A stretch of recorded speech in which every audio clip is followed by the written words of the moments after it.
Hello. How you doing? Happy New Year.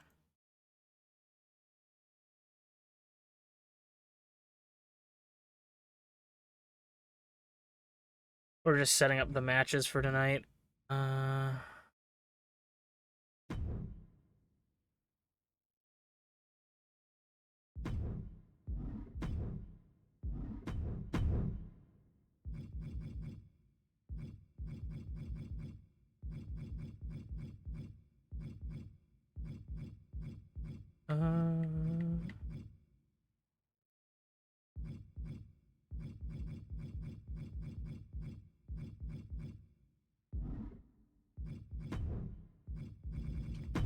Are there this? Yeah, there is. Okay. So then we're gonna go.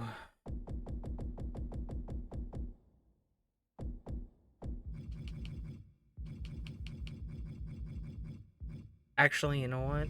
I do want to do that.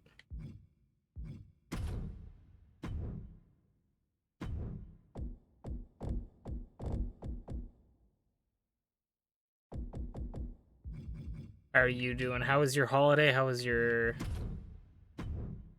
everything? It's going all right for me. It's going all right for me. I gotta get back into the mojo, though. I gotta get back into figuring out how to do all this stuff. We'll do.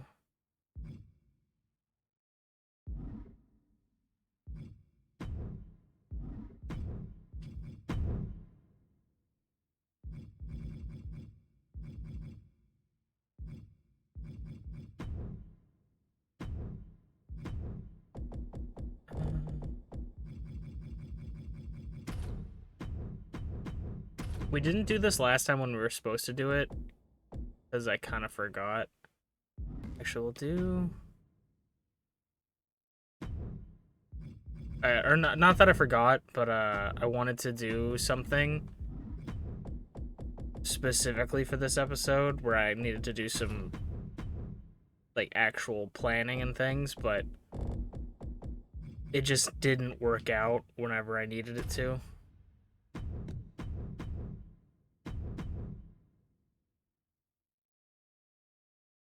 And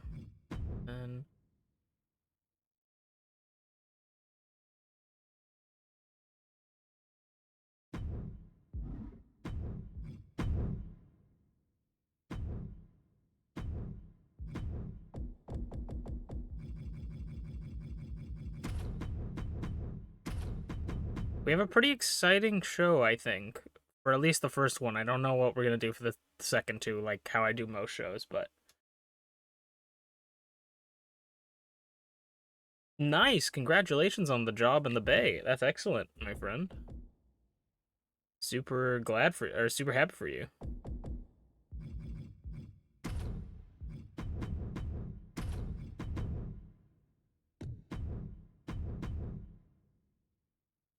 That's super awesome.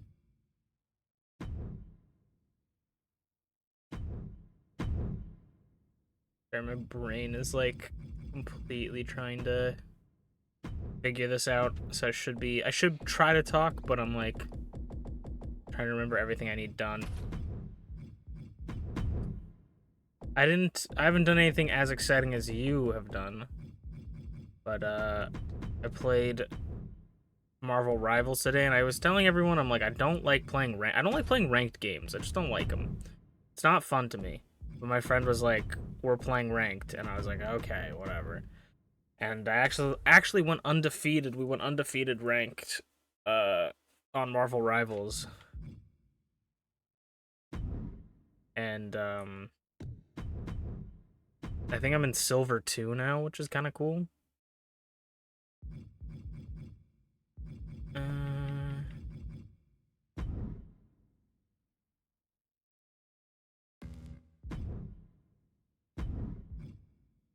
It was actually a lot of fun. I like how they run comp games in Marvel Rivals. Okay.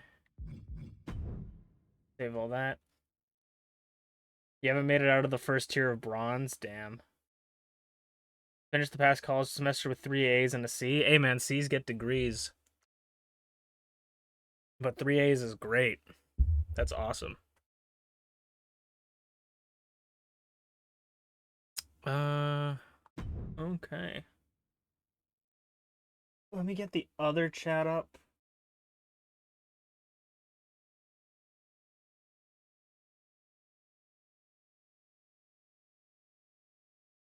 Oh, it was a lot of fun. We had some pretty great games overall.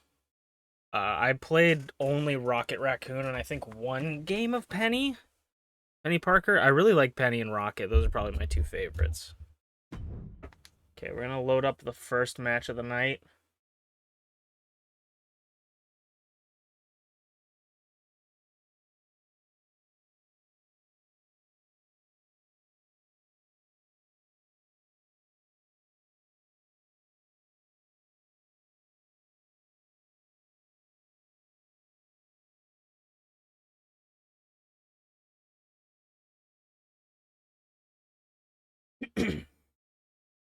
Okay.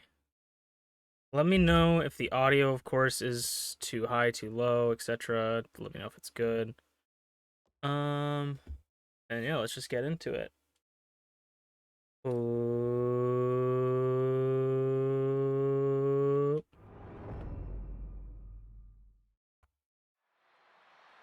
Hello, everybody, and welcome to Masu Pro Wrestling Presents One More Time. Tonight is going to be a doozy of a show and a potential history-making show. Let me grab my notes. We're going to start off with Dobby going on one-on-one to start us off. The only non-championship match tonight.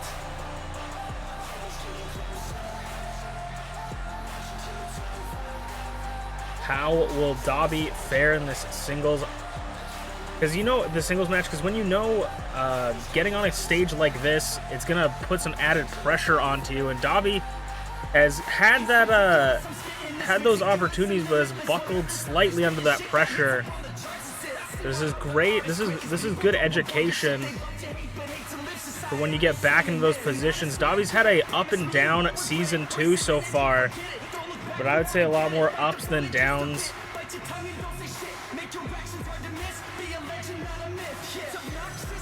Tonight we have a record-breaking 4 title matches on the card for the first time ever in MPW, because the Tag Team Division Championship will be defended for the first time here tonight.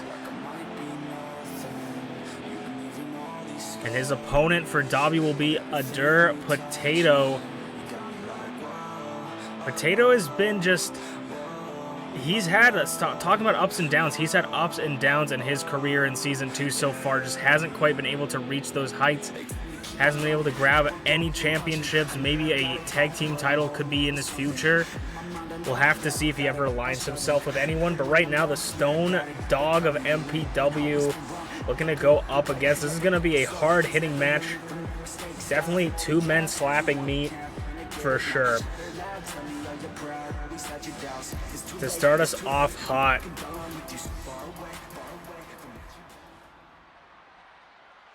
we're going to not only have the Tag Team Championships defended for the first time ever, we will have the Icon Division, the Flair's first ever defense for the Icon Division Championship.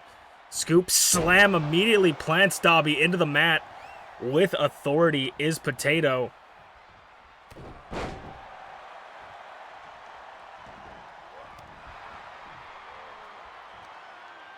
Potato starting off this match hot and heavy already with these mean strikes. I would say both of these two have a very unorthodox fighting style.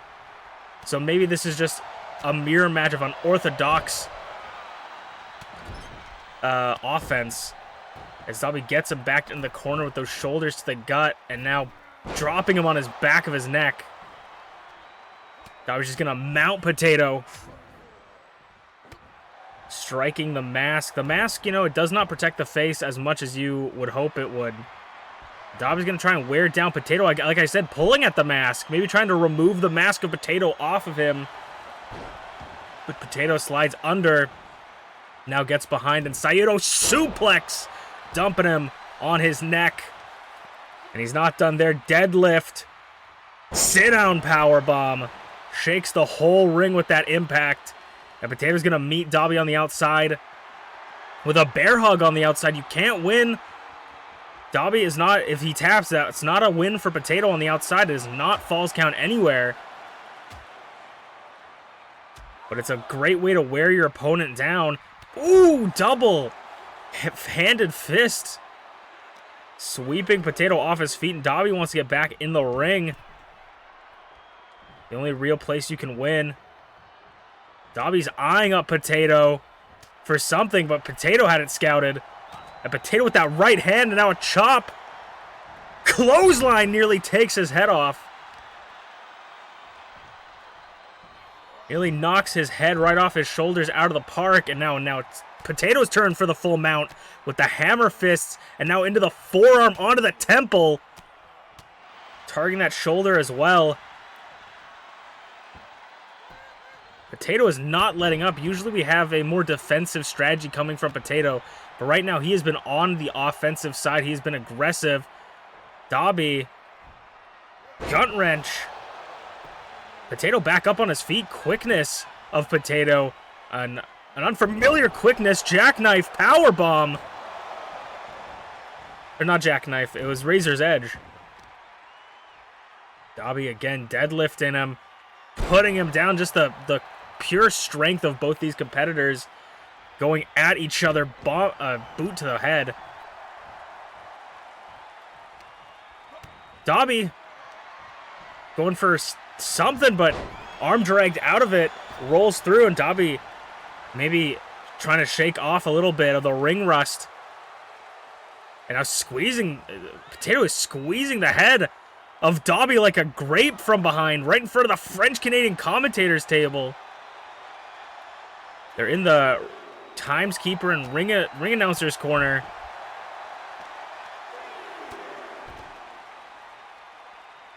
Dobby came onto the outside first, knocking Potato into the table. Dobby came on the outside first after the reversal from Potato, maybe showing signs of nervousness, wanting to get out of the way, not confident. But ooh, tossing him into the commentators table once again. They're at a 6 count. They better get into the ring if they want to. Oh my God, belly to belly, hooking both arms into the chairs. 7 count. Potato rushing back into the ring. 8. Dobby is dazed. Dobby needs to get his wits about him. 9. And Dobby slides in with just a couple seconds to spare. Potato sends him off the ropes, ducks under. Big boot.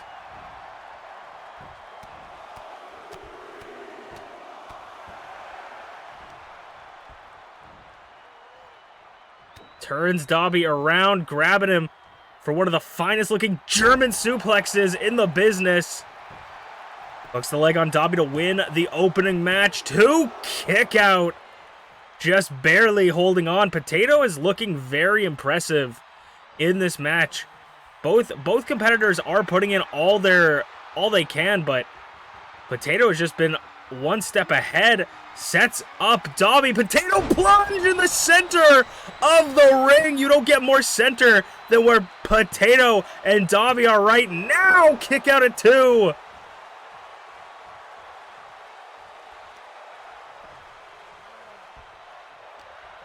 Potato's back up, but so is Dobby. Sends Potato off the ropes, just tossing him into the air. Pulling again at the mask, trying to obscure the eyes of Potato. Pulling at his face. Now Potato's going to take this time to go to the outside. Dobby, you don't see him go up top very often, but he's going now, and that is why you don't see Dobby do it anymore, landing, or doing that very often, landing on his ribs and just getting punished for it. The high rent district is not for everyone, and Dobby just learned that. The spinning neck breaker. But Dobby still looks like he's got some fight left in him. Circling around the ring, he's got a limp. Dobby flipping off the French Canadian commentators. What did they do? The count's reset back to 1. It looks like maybe Dobby's fed up. The frustration already showing. And Potato catches him right as he enters the ring. You can't let your emotions get the better of you, especially when you're in one of the biggest stages in MPW.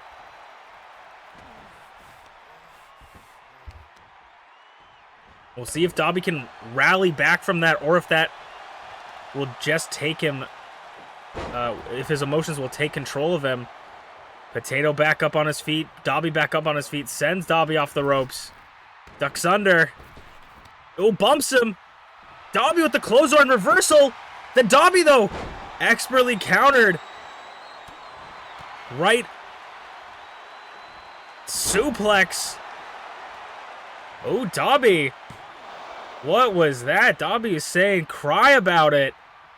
Some disrespect from Dobby to Potato. Final ignition, but a little bit close to the ropes. I would say probably rope break. Yeah, rope break. Referee, our senior official, says rope break, break it up.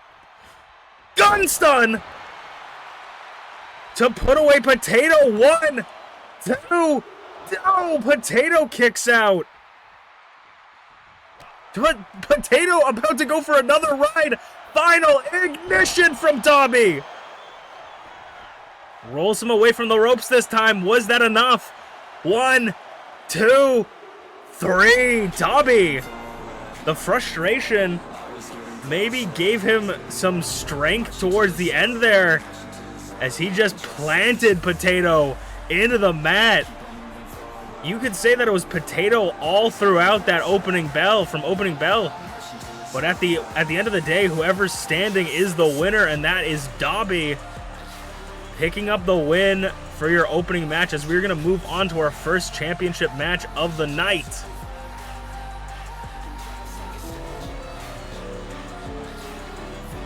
Thank you for the follow, Sergeant. Is it Duncalf? How you doing? I'll stand up and stretch just for you. Just for you. How you doing? Let's go. I won. Yeah, that was crazy.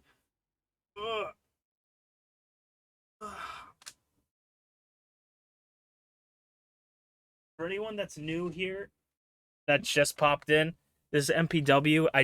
We do a wrestling thing here where all the matches are simulated, but I commentate them. So if you're wondering why I maybe aren't talking to people in chat while the match is going on, that's the reason.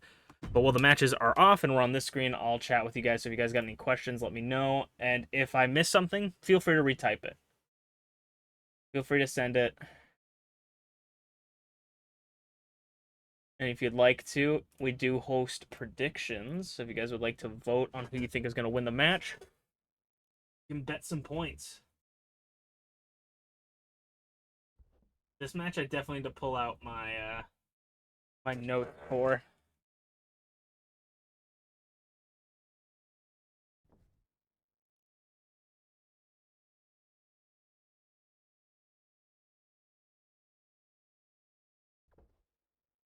I'm pretty sure, I'm almost certain.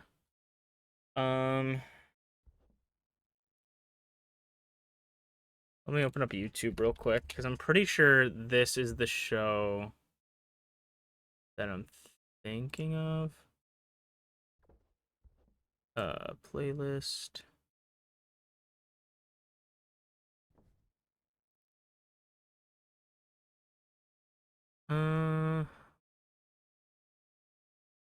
Yeah. Okay, so I'm thinking right. Cool.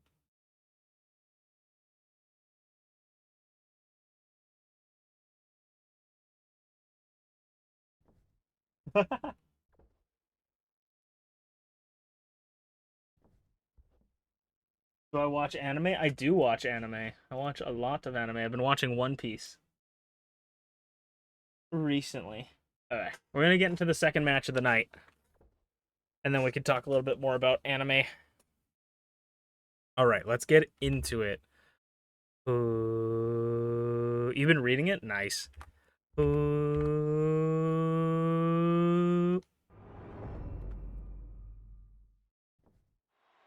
All right, it's time to do our first championship match of the night.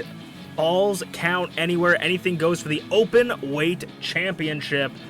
Garreth Unported made his way all the way in the ultimate open weight tournament to earn his spot. Garreth Unported tied for the longest reigning open weight championship in history.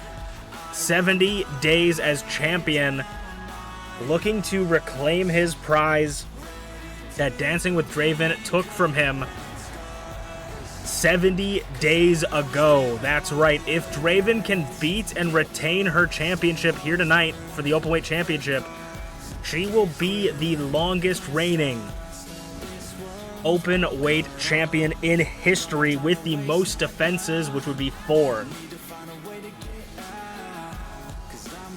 Garreth Unported has been a man possessed and obsessed with this title since Season 2, since losing his opportunities at the Icon Division Championship. Ever since then, ever since Garreth lost the right to challenge for the Icon Division Championship in Season 2, he has been like Gollum with the ring towards the Openweight Championship. The Lone Warrior, Garreth Unported, looking to pick up his championship and become a 2-time Openweight champion.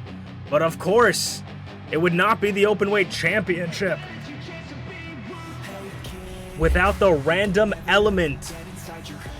The Openweight Championship is contested between both divisions, and a person is randomly selected to challenge for it, and that person randomly selected is another tied, the man tied with Tyranno Maximum, with Garreth Unported for the longest reigning championship. This match will be triple threat, falls count anywhere, first fall to a finish. Tyranno Maximum, the first ever longest reigning openweight champion in history, all the way back in Season 1, picking it up at Season 1's Never Letting Go, losing it at Not a Christmas Show.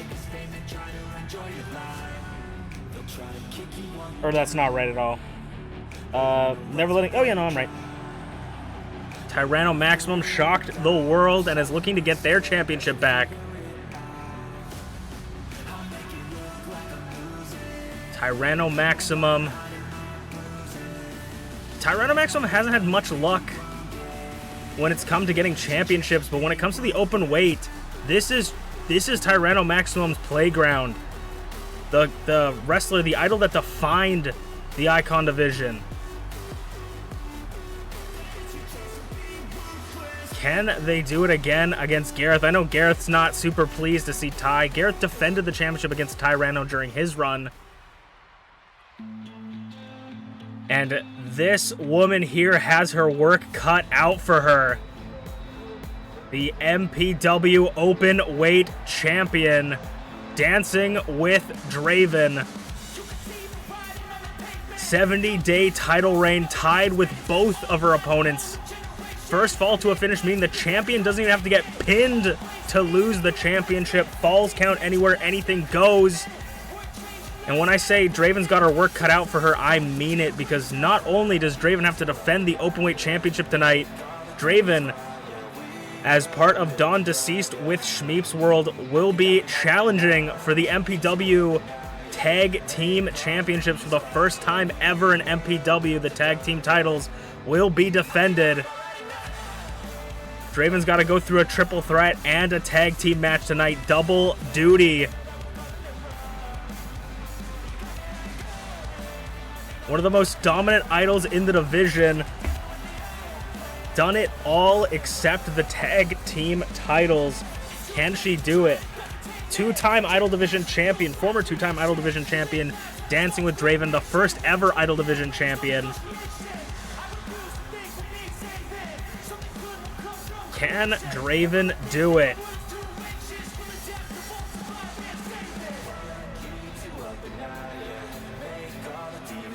Definitely coming into this match, I think TyrannoMaximum is going to be the underdog because you have one of the most dominant idols in the division and a man that has just been so obsessed with getting this championship back. I don't know what you do here if you're TyrannoMaximum. I don't know what the strategy is.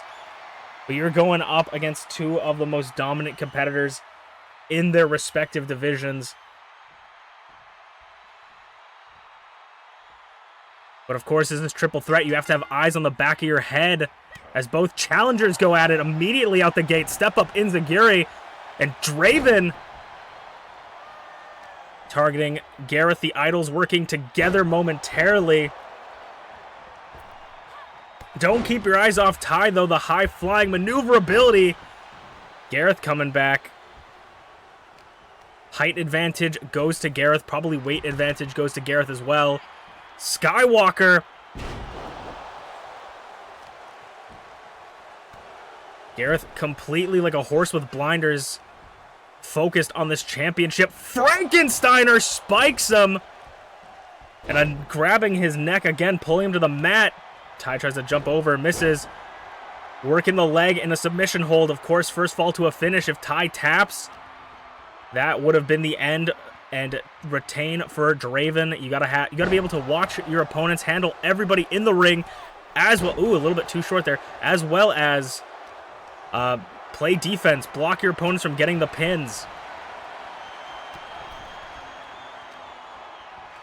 Garreth super kicks the leg.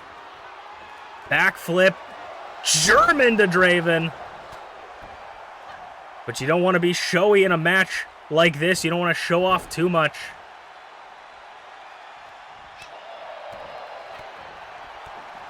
DDT.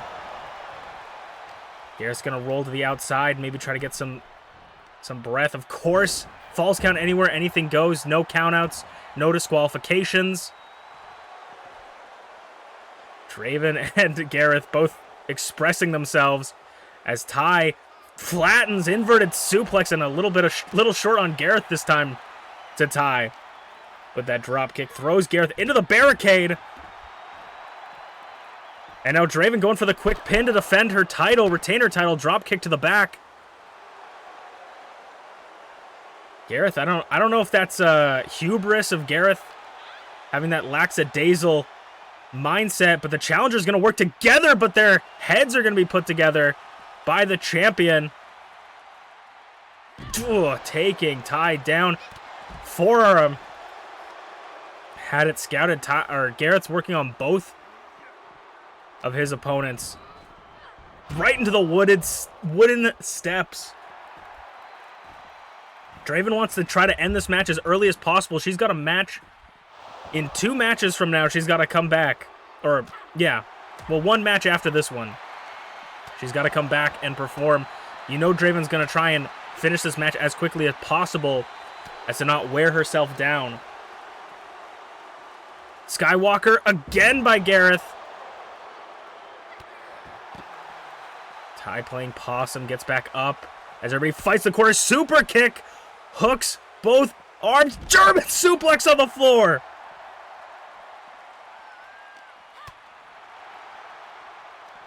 Now Garreth's caught between the idols. A place that many men wouldn't mind being in, but right now it's not a good position. Ducks the line. Draven. Butterfly takeover.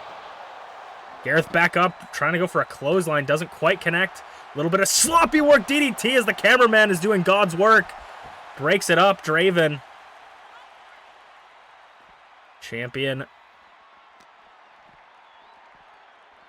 Wants to get back for that German suplex. Takes him down again. Draven trying to maybe go around the hole. Ooh, crossbody blocked. And a neck breaker from behind.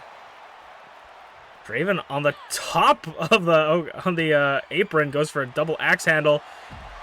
Grabs the leg again. But Garreth breaks it up. Garreth, oh my fucking god, Jesus Christ. Flattening the champion, kicks out at 1. On the concrete as well. There's not much protective padding on the outside of the ring. They're taking the full force of these hits when they land on the outside like that. Back body drop.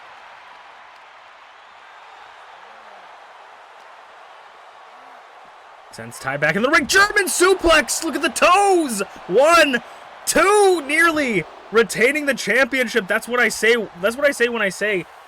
That is what I mean when I say you have to have eyes on the back of your head. Garreth threw Ty into the ring and immediately just gets German suplex, nearly losing the championship. Sound of Night. Sound of Night to Tyranno Maximum. Garrett's back up though before the first count. Ducks the punch. And now Draven's taking it to him. Those triple clothesline. The haste, though, you see. Draven usually takes her time with those. But this is there's no time to wait. Draven off the ropes. Now in the ring. Trying to stay away from Garreth. Trying to get... Garreth shushing the crowd. Trying to make sure he can sneak up on them. Big boy sent on by Draven. And Garreth with the drop kick over Ty to Draven. To the champion. Ty has taken a beating. This might be Garreth's chance to pull ahead, but sends Ty to the outside once again. Draven busting Garreth open. And sharing a few words with Garreth. Draven face first onto the apron, flying forearm, and now Ty's busted open. Big boot, bicycle kick. That blood might have just woken fucking Garreth up. Bicycle kick again, busting Draven open this time. Like I said, this man is merciless when it comes to the Openweight Championship. He's willing to do anything for it. Right. Ooh, big fucking kick right to the jaw. Spit flying out of Garreth's mouth into the post, but Garreth stops himself. Spins Draven around. German. A big kick again, blocked this time by Garreth. Chops, ducks under, turns Garreth around. Backbreaker. Goes for another kick to Draven, sends him into the French Canadian commentator's table. Big boy senton blocked. You do not want to blink. You might miss something. Jiving DDT. Leaping. Oh, high caliber.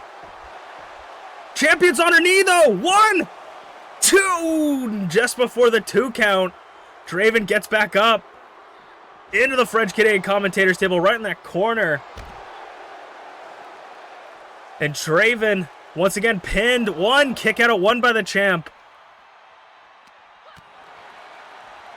Draven's looking a little bit worse for wear. Oh, German suplex by Garreth. That snap German. And now he's going to feel a German of his own. But Draven not letting go. 2. And 3rd time's the charm. Gonna go and see if Ty's just gonna let her pin the challenger. No. If Garreth could win this, he'd be the first ever Ultimate Openweight to win the Openweight Championship in the match he's earned. And just kicking dust onto Ty, the disrespect. Around, no! Countered the Sound of Night, trying to get around for the Sound of Night. Countered her. Ty's back on their feet. Maybe looking to work together. Champion and challenger, double suplex to Ty. That alliance is going to live shortly, though. Sends Draven into the ring. Garreth might want to win against the champion. Garreth. Powerbomb position. Going to send Draven from the ring to the floor. But it's not looking behind him. Tyranno back in the ring. This could be Tyranno's opportunity to capitalize.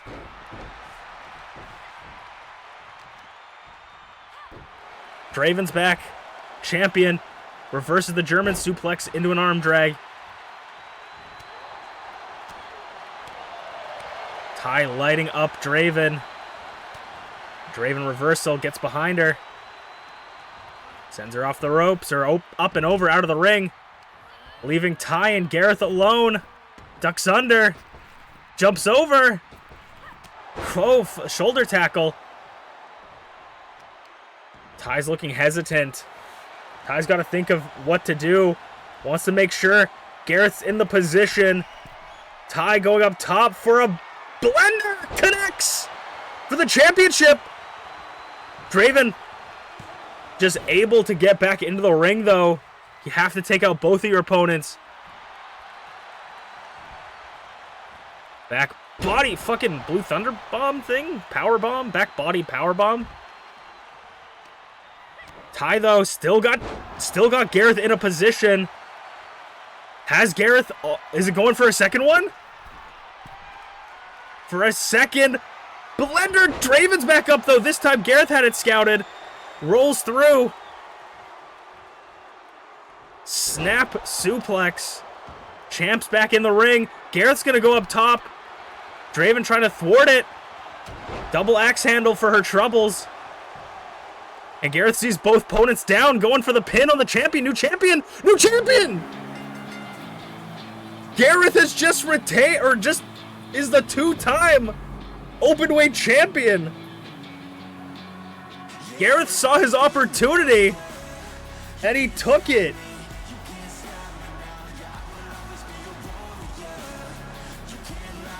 Garreth Unported has achieved his championship once more. Took it back from the woman that took it from him.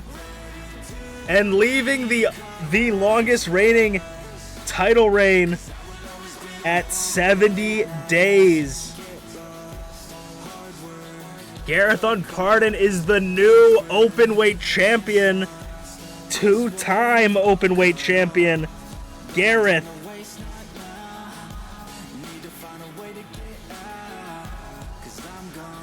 As we will move on to the Icon Division Championship.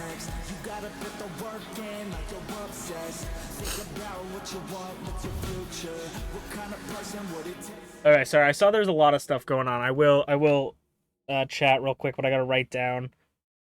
Kind of an anticlimactic ending to the title reign, but honestly, I'm happy that Garreth got it. I'm completely thrilled with that, so. I'm not. I know everybody doesn't like Garreth because he's a bad dude, but when it comes to storytelling for me, Garreth is just the easiest to be able to get stuff. So also, you asked, is there lore behind the wrestlers? All the wrestlers in the game are either VTuber friends of mine, so friends that are streamers, VTubers. Or, like, Garreth Unported, for instance, is a completely unique character that we made up. But Draven is a friend of mine, and Tyrannomaximum is also a streamer friend of mine. You could go check those people out as well. So, most people are a streamer or some sort of original character. Some of them, I know Dobby is Connor, is like a chatter. They don't necessarily stream, so sometimes we have chatters as well. And there are lore, like history for everyone, but yeah, Dobby is Connor. Are they all 100% at 100 overall? No, they are not. I changed the overall, so I left them at the base overall, right? And every time we have a PLE stream, so this is a PLE stream, we do 3 episodes every stream. So this is the first episode. It's a premium live event. And then we do 2 regular shows. And then the next time we do this, we do 3 regular shows. And et cetera and so forth. After the PLE shows, I random all their stats to like... so from -3 to +3. So I'll do a random number generator. And so you get a -3. I basically go through all your stats and click 1, 2, 3, 1, 2, 3, 1, 2, 3, 1, 2, 3, 1, 2, 3. Minusing them down, and it mixes up and changes it a little bit. So some people get really lucky from the randomizer and gets really OP, and some people don't. And sometimes people have really low overalls and still win. So it's just to mix it up a little bit. You did win the bid.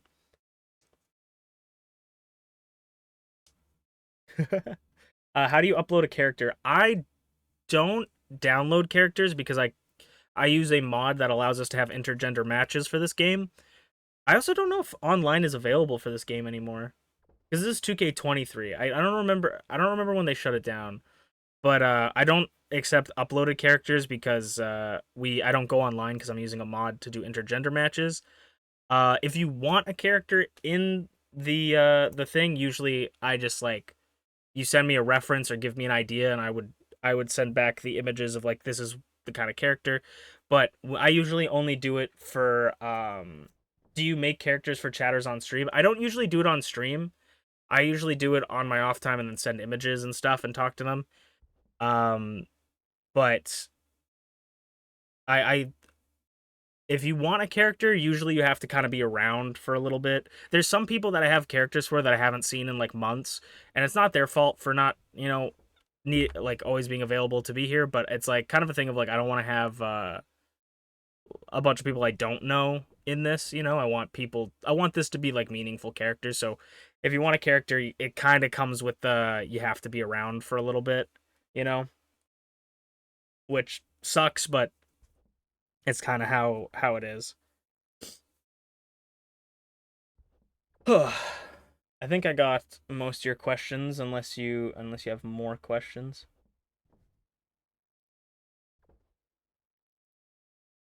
I usually don't like making characters of people with them, if that makes sense, because a lot of the times I find I've only made one character like with someone sitting next to me being like, this is exactly like, or look at that, let's look at this, because it just takes forever when we go through every single option and everything and we do all this stuff, like if someone wants something exactly one for one, like T and Angel had ideas for their characters that they wanted like one for one. They owned the game, so they took extensive pictures of everything they wanted on their character, and I recreated it.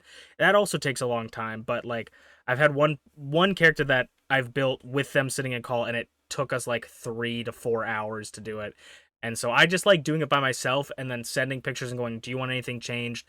Do you want this? Do you want that? And then that I find way more easier because it's usually has less changes and I at least get some big thing on the page, You should have channel point redemption that's like 50k for it, that's like or 500,000, or is that 500 million?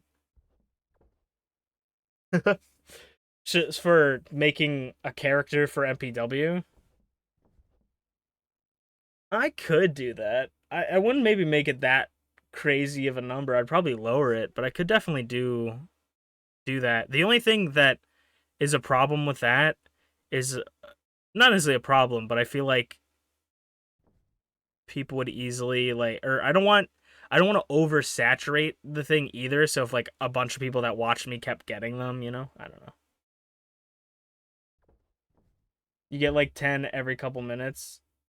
I don't think anyone I've ever had on my stream has ever gotten to that. So, I mean, if we have it at an extreme number, then it's not going to oversaturate it. So, maybe. But, okay. Let's get into the Icon Division Championship match. Oh.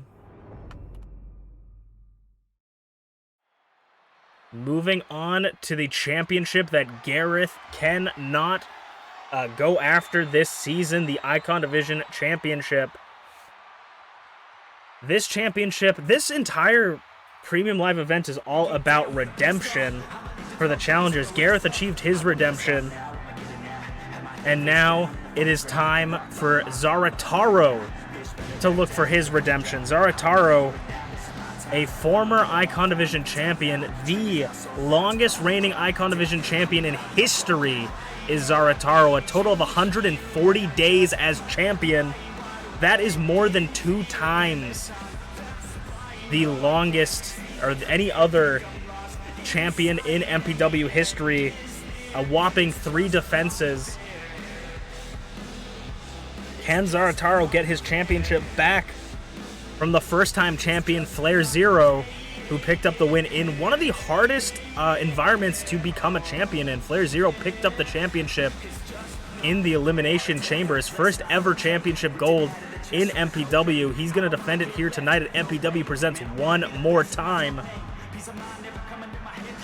Can Flair do it against arguably the not even arguably, the most dominant Icon Division champion in history? This guy knows what it is like to be on the top of the mountain on the throne. Zarataro, the hamster superhero,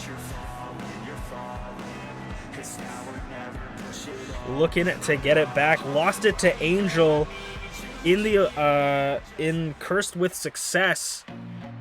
Angel lost it in the Elimination Chamber at Not a Christmas Show. And now he is here once again in that spot. This spot that Flair has fought so hard to get. The champion of the Icon Division, FlairZero. Flair has been always a hard worker, always methodical, dangerous. But when it comes to being the champion now, Flair has some access to different things. Before, when Flair wasn't the champion, he had to ride in from work before going into his matches. He'd have a whole work day before his matches. Now as champion, you know, you get that better paycheck, you get that bigger paycheck. He's able to spend more time with his family. I think Flair is a less frustrated, less exhausted person as a champion. You can see it in his personality, his swagger as he comes to the ring. But can the champion pick up the win? I think the last time we saw Flair, he lost to Garreth Unported in a singles match, non-title of course, but does that weigh on his mind? What is that thought in his head? Is this going to be enough? Am I going to be enough to take down Zarataro?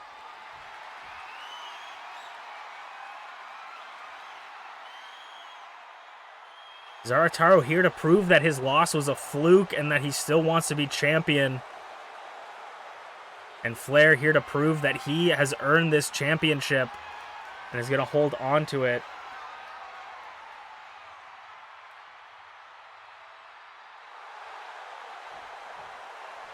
FlairZero versus Zarataro for the Icon Division Championship.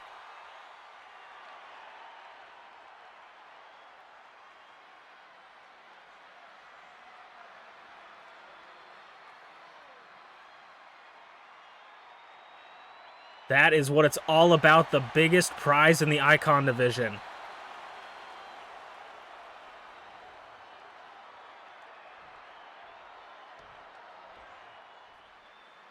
The bell has rung, and this is probably going to be the only... Oh my god, Hurricane Rana out the gate. Probably going to be the only championship match contested in a normal singles match, meaning that championship advantage is in effect. So if Flair powerbomb, if Flair loses the championship by disqualification or countout, he retains the title but loses the match. We have yet to see that ever come into play, but it is a thought to have. Flair going for another powerbomb, sending him in the corner.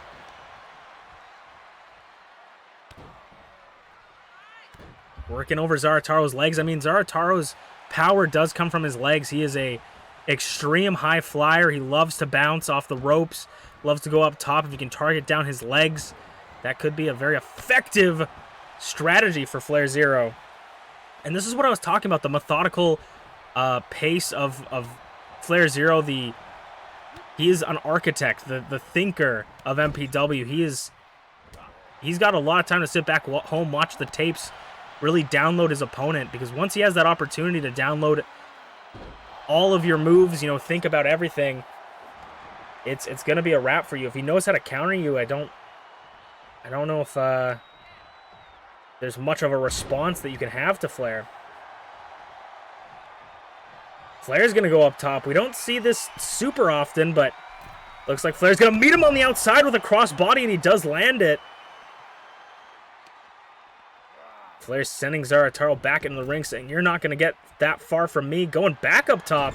I mean, maybe this is a mind game. Anything you can do, I can do better. I can do anything better than you, says Flair as he goes to the top rope to show Zarataro that he's not just a one-trick pony. Zarataro kicks out at 2, though, already. It is looking like an extreme advantage for the champion, but Zarataro ducks the clothesline, catches him for a head spin, head scissors. Has him up. Ooh, Hurricane Rana, little shitty Hurricane Rana. Flair up on his feet. Champion showing no signs of wear.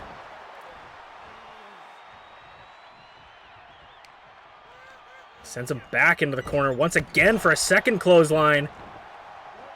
If it ain't broke, don't fix it. A double stomp once more. Grabs the leg, though, this time. Dragon screw leg whip from the hamster. Kip up from Flair. Back on his feet. Flair's literally showing, like, every hit. He is showing no signs of any effects. Back body drop.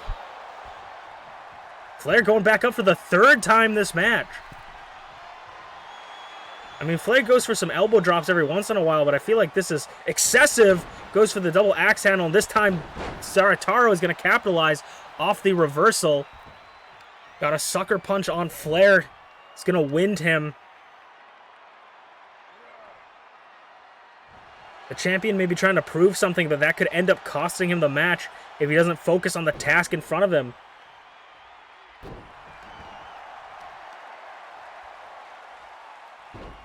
And just stomping, pulling the arms, trying to rip them off like a doll.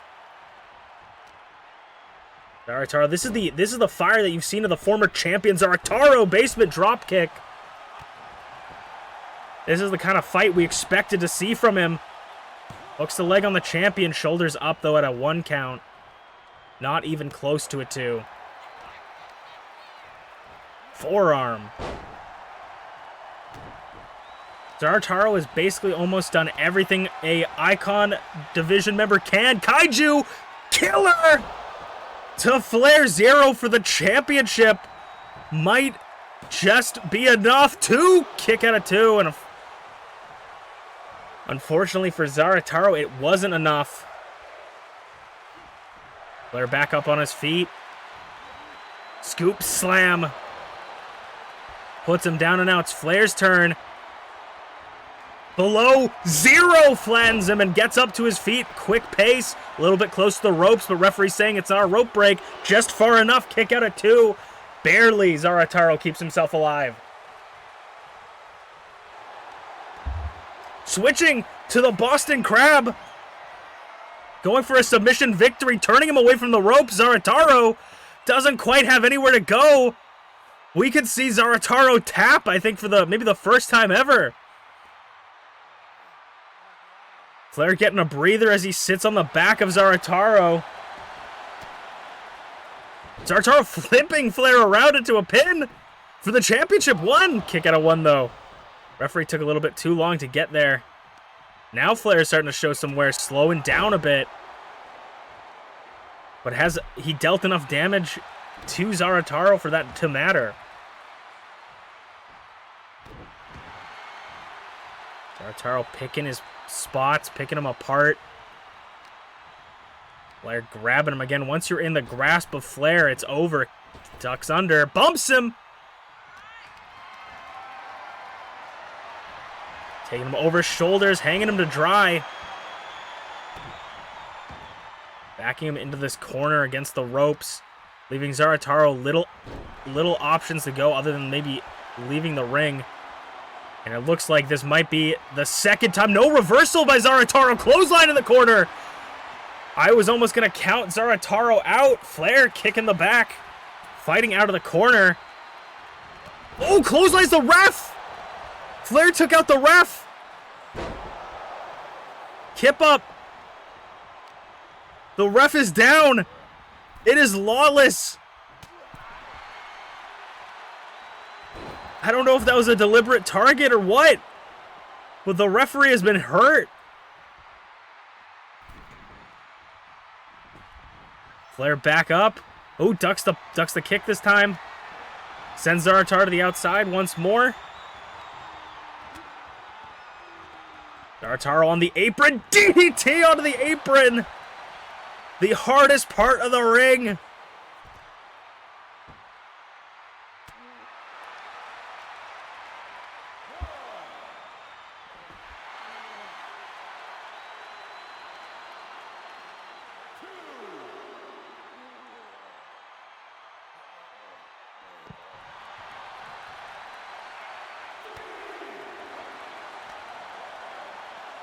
sending Zarataro in the corner. Like I said earlier in this match at the beginning, championship's advantage, champion's advantage. So if Flair gets counted out here, he will retain the title, whether they both get counted out or not. Whether that's something on Flair's horizon or what he wants, that is to be seen, to be determined as he's fighting in the Timeskeeper corner. Suplex. Certainly taking their time on the outside, right to the left of the French-Canadian commentators table. Flair not looking to get a count out. Gets back in at 7. 8. Zarataro. Sliding in at 8. Only a couple seconds left. Second one. Kaiju. Killer to FlairZero in the sort of center of the ring. 1. Champion. New champion. Kick out at 2 with authority by Flair. Gets the shoulder up just barely. Flapjacks him. Oh, God. Zarataro. This is what he used to win the #1 contendership. Oh, never mind. Catches him. Power bomb jackknife style to Zarataro. The miscalculation cost Zarataro the match and the championship. The miscalculation from Zarataro leading Flair into his first defense as champion. And the first champion to defend the title.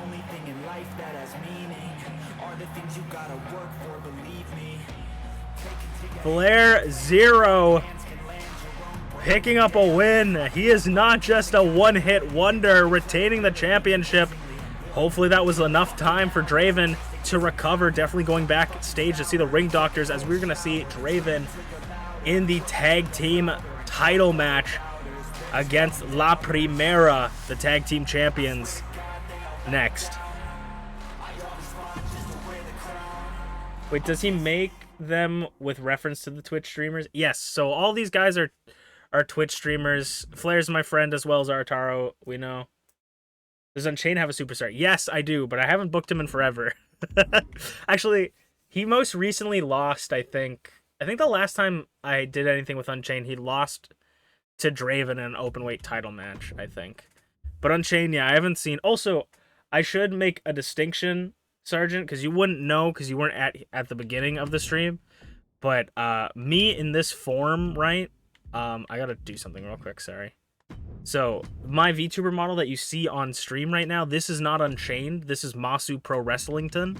So, another nickname I go by is Masu. And I don't know why I thought the name Masu Pro Wrestlington was kind of funny. So, I am Masu Pro Wrestlington. Unchained is a different person.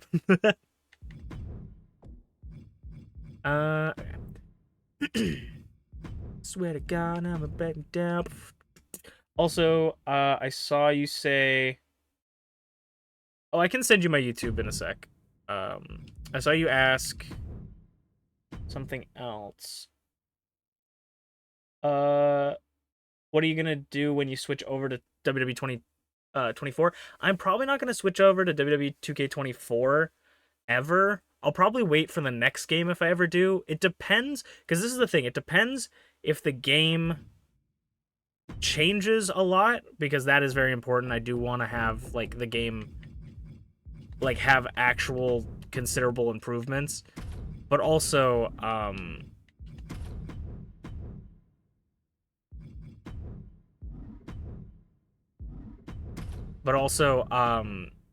we use a mod right now that allows intergender matches, meaning men can fight women.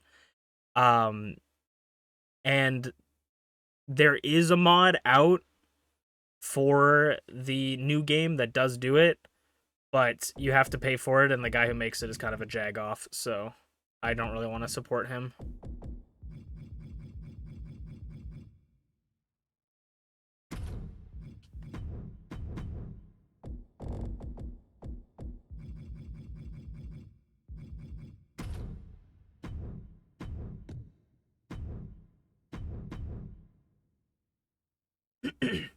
Oh, I did not mean to start that, but...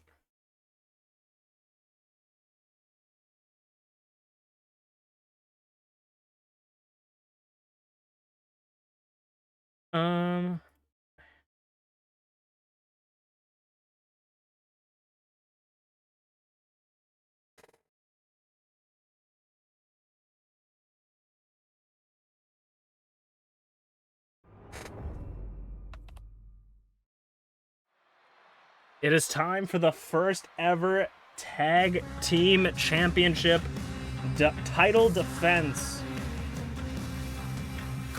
It is the tag team of ShmeepsWorld and Dancing with Draven.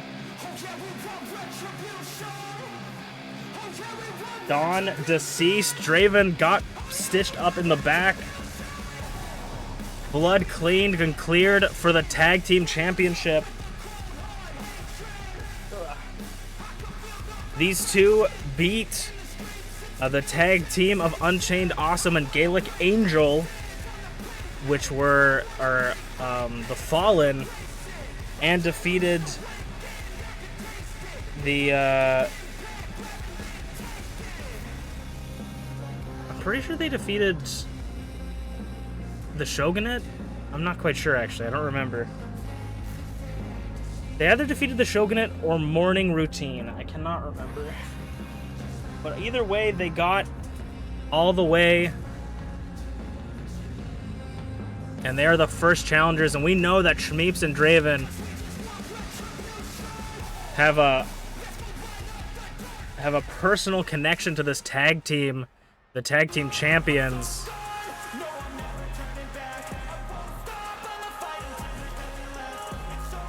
The first ever tag team champions.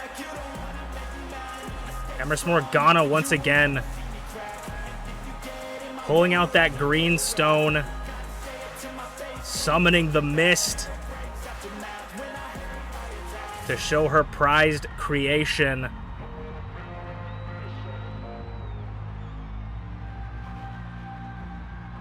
The horrific, the strange, and the downright creepy MPW.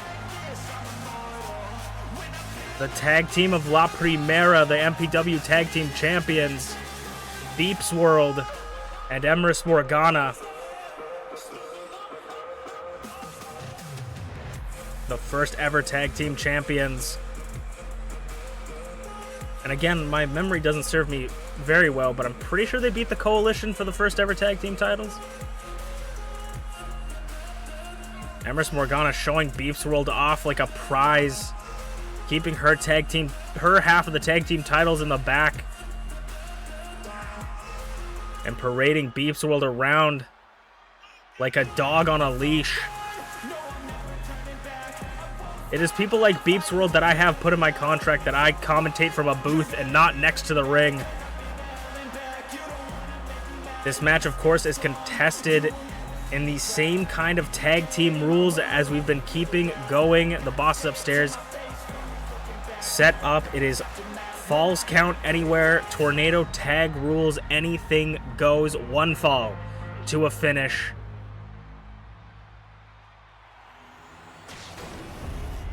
The tag team championship is on the line for the first ever time. The first title defense for Emrys Morgana.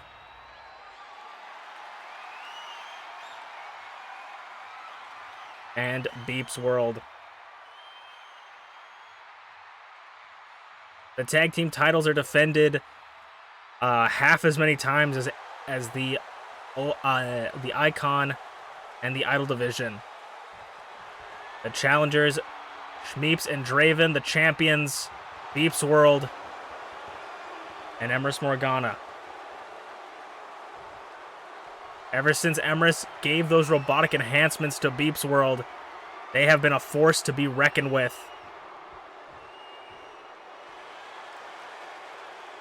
Will MPW and Emrys Morgana's power or overpower the challengers, or will these two be able to take the champions out for the first time ever? The bell has rung and we have started. Emrys Morgana and Draven start meeting up, and of course, ShmeepsWorld and MPW immediately go at it. Do not adjust your screens. That is, in fact, two similar-looking people. MPW came in Season 1, debuted in Season 1 at our 30-participant Battle Royal. Big boy sent on from MPW as an alternate version of ShmeepsWorld, but evil. We still haven't really gotten the facts on that, but she's either from an alternate timeline, is an android, or is a secret twin that Shmeeps never knew about. Big boot. MPW just running the ring.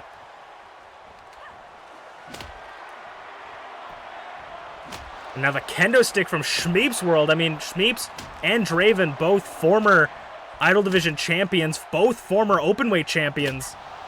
Draven just lost the championship.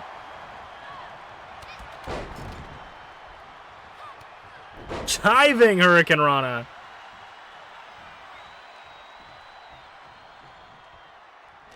Draven's got Emrys in the corner, of course. This kind of match, you gotta be on offense and defense. You gotta be able to protect your partner as well as handle your opponent. Sometimes the opponents are gonna try and put you into a 2-on-1 position. You don't want to be able to get into that. And of course, weapons are legal, meaning you could use any sort of foreign object you can think of in this match to inflict as much pain. Excuse me. Still getting over a cold, so if my throat just gives up, I apologize. DDT on the floor to the exposed brain of MPW. And Emrys breaks it up before the 1 count. Like I said, you got to be able to play defense. Though Emrys, standing shooting star press, though Emrys has a unique set of skills that sort of benefits her in this kind of match. She is a submission specialist, meaning when it comes to a pinfall, you have to wait 3 seconds. You have 3 seconds to hold your opponent down. When it comes to a submission hold, it could be 1 second and snap. So if Emrys Morgana can put on the hemlock, it could be over in an instant. And Emrys just targeting the former openweight champion.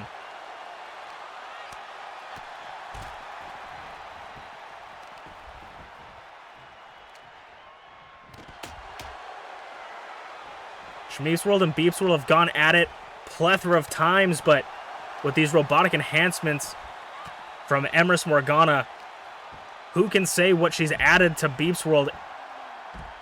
Just even like in the past couple days, you never know what that could have been put under the hood. 2, kick out of 2, nearly defending for the champions. Emrys Morgana nearly defending for La Primera, continuing to take it to Draven. Emrys, of course, that conniving, scheming member of the Idol Division, focusing on the already pre-injured member of the Idol Division, Draven, who's already had to fight 1 whole match. ShmeepsWorld's got a metal bat in hand, and Emrys is trying to avoid that, going after Draven once again. Neckbreaker, swing and a miss, and of course the guard dog comes behind with the skull end, choking out ShmeepsWorld. ShmeepsWorld breaks out of it. Must have done a lot of damage wrapping those metallic arms around her. Drops her on the ground, grabs her into a leg lock. Shmeeps isn't paying attention. Sling blade, drop kick. Draven could tap. But of course, Draven rolls through. Face buster by Shmeeps. As an attempt, she is looking gassed. Draven trying to hold a 2-on-1 with MPW, but it's not easy to hold down the mastodon that is MPW. Probably one of the tallest members of either division. Shmeeps taming the beast, though. Kendo stick to the head. Fireman's carry from Shmeeps over the knee. And busting the kendo stick over Emrys, standing shooting star press.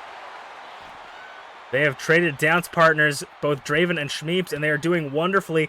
X Factor onto the splintered kendo stick and the concrete. Now Shmeeps was looking tired before it, but is filled with energy, running around the ring. Going behind MPW. But MPW had it scouted. The steel chair is in play. Ooh, and a big punch with those robotic hands. MPW is looking for something. Oh, looking for a natural 1. MPW didn't quite connect. 2. Almost defends the championship again. ShmeepsWorld isolated on the other side of the ring. An expert strategy by La Primera. And it looks like Draven's wounds are freshly opened once again. 1. Kick out of 1. Draven is bleeding red once again. Rolls out of it. For a big boy senton from MPW to ShmeepsWorld. On a right hand slap. German suplex onto the chair. Going to hook the leg, but playing guard dog is MPW. DDT onto the freaking bat as well. Targeting everything on the floor. Emrys looking for something. Ooh, big boot to Shmeeps. Those long legs of MPW. Goozle choke toss reversal. Shmeeps standing on her feet. Doesn't quite get it. Russian leg sweep into the hemlock. Hemlock to Draven. We can see her tap, but Shmeeps just aware enough to get it broken up. The hemlock on the floor. Beeps and Shmeeps, the only one standing up as I say that. Emrys gets on her feet.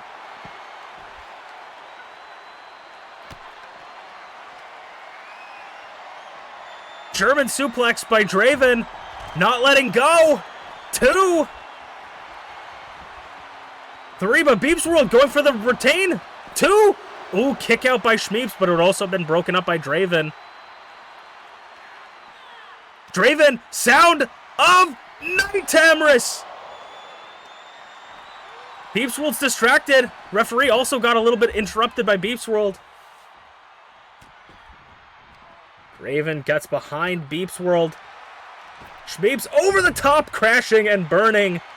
Not planning their attacks accordingly. Clothesline by Draven to MPW. Bulldog Emrys is staying alive. Meeps getting covered again. Emrys trying to end this as quickly as possible. Meeps is unable to defend. Double choke bomb. And now the steel chair back in the hands of an idol, knocked out of the hands of the idol immediately.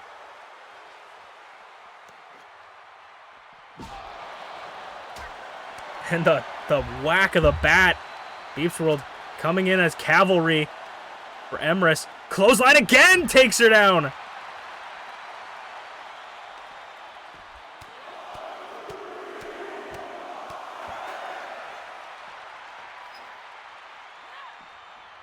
Chair misses. Emrys is just taking a break on the barricade. Taking a breather. And as I say that, she immediately strikes, taking Draven down. Shmeeps lighting up MPW. Emrys, though, getting that 2-on-1. Ooh, inverted fall down DDT. And it looks like ShmeepsWorld is also busted open. I didn't even notice that. Clothesline gets caught in a head scissor.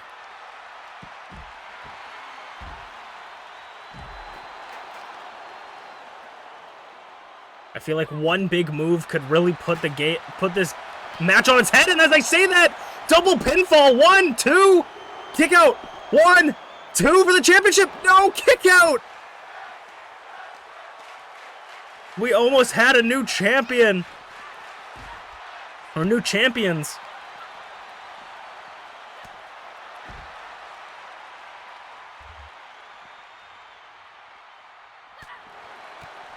And a DDT on the floor, busting Emrys open.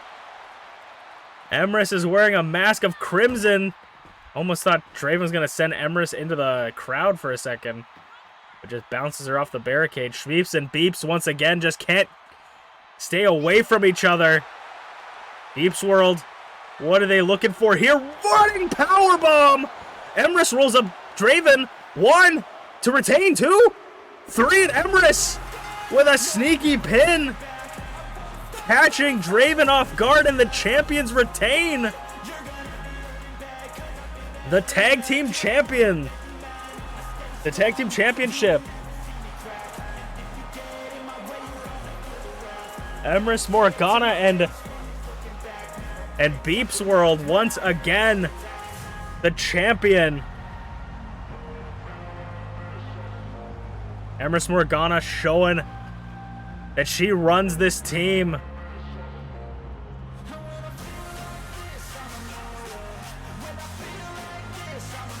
Emrys Morgana considers herself the tag team champion. But MPW certainly is carrying the team as well. La Primera retains. as we'll move on to our main event of the night, a rematch of the century. Rize versus TeaTheShiba, 1-on-1 for the Idol Division Championship.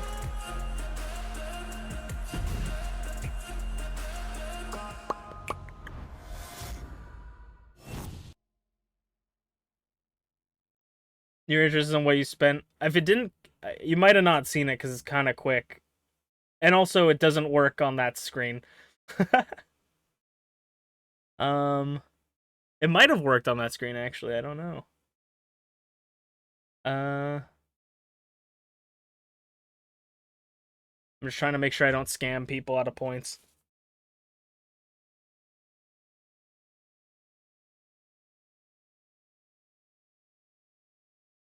Rize and T meeting up once again. Also, this is what brother is. If it didn't, let me see. I want to make sure that these are working. Oh, there he goes. Yeah, that's what brother is. The redeem. You make Chat Boy's brother show up. I don't know if it can work. I don't know if it works on the other scene. It might have. It might have went off and I didn't see it. Okay. I'm just standing up to stretch. Because of the redeem. I'm going to take a Halls because my throat is killing me. This is the main event of the PLE, and then we're going to go into 8 more matches, split up into 2 shows. So at the end of this match, I'm going to be like, oh, thank you guys so much for watching. I'll see you guys next time. Like, it's not the end of stream. We got 2 more shows after this if you guys want to stick around for those as well. If not, totally understandable. I'm honestly happy that the tag team championship was defended at least once, because it definitely would have sucked if they just lost immediately. It didn't do the whole animation, it just flashed. Okay. I can refresh it because it could be having an issue. That Badoong is on my side, not yours.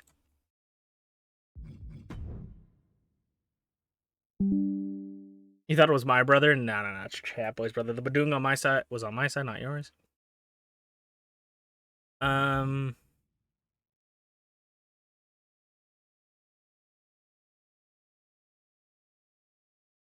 This match is gonna be a good one. I know Rize is gonna be wanting to know what happened in this match. Okay, we're on week 35. So that means 25 weeks. Right? 25 times 7. 175 days. Okay. All right, let's get into it. Actually, no, let's not get into it. I should set up the I keep forgetting to do the predictions. And so I do them like mid-match.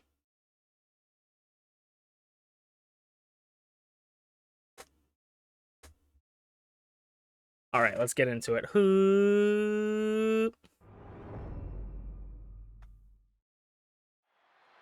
All right, it is time for the main event of the evening.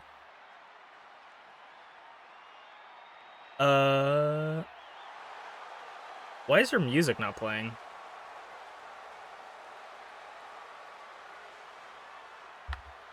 That's random. That has literally never happened before. Rize's music works. That was so random. Why did it do that? It could be...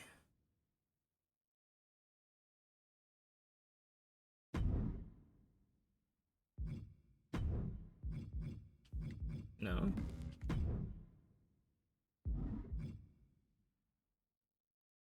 It's not an MPW stream if we don't have like one really random thing that's never happened before happen.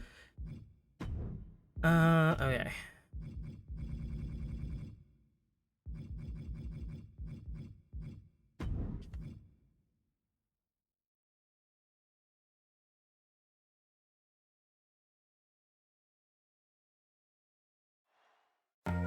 Yeah, see it.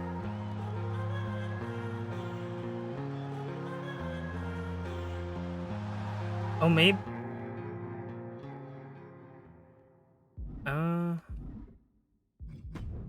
Let me double check. No. Oh, yeah. Maybe that's the problem. I think that was actually the issue. Okay. I think it's because MamaInu and T. Is this not letting me do this? Why is this not letting me do this? Did it work? Okay. I think it was because MamaInu and T were on a team from like years ago. Not years ago, but like a year ago. And so it was pulling from their tag team entrance music, maybe? I don't know why that would make sense, but...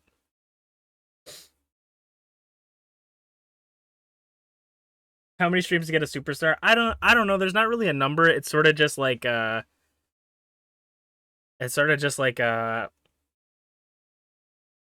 getting to know you kind of thing, feeling it out kind of thing. You should have came like last season when I was trying to do the Royal Rumble. I was desperate for people. I was like, please, people, give me characters. But now I'm like, we got a lot of people going, so it's kind of just you know. Okay, let's try this again. All right, it is time for the main event of the evening for the Idol Division Championship. TeaTheShiba beat the woman right behind her to earn her shot at the #1 contendership. TeaTheShiba has the cavalry in her back. MamaInu following her daughter to the ring. TeaTheShiba, a former Idol Division champion, had a 70-day title reign. One of the longest title reigns, not the longest, but one of the longest. Former openweight champion TeaTheShiba looking to get the title back from the woman that took it from her. FlairZero was able to defend his championship. Garreth was able to regain his championship. Can T regain her championship against Rize? Because 175 days ago, the leader of the Shogunate,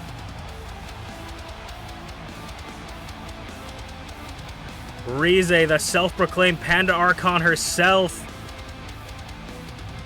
with her right and left hand, Azanaza and Ayasu, the longest reigning Idol Division champion in history, with a record-setting 175 days, Rize beat TeaTheShiba for this championship and has held onto it ever since, with some help from her Shogunate members.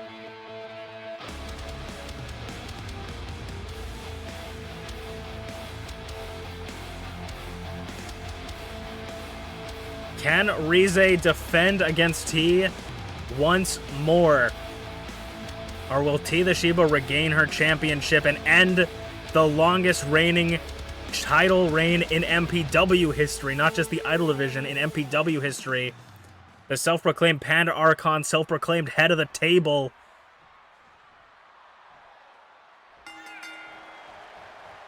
Rize versus TeaTheShiba.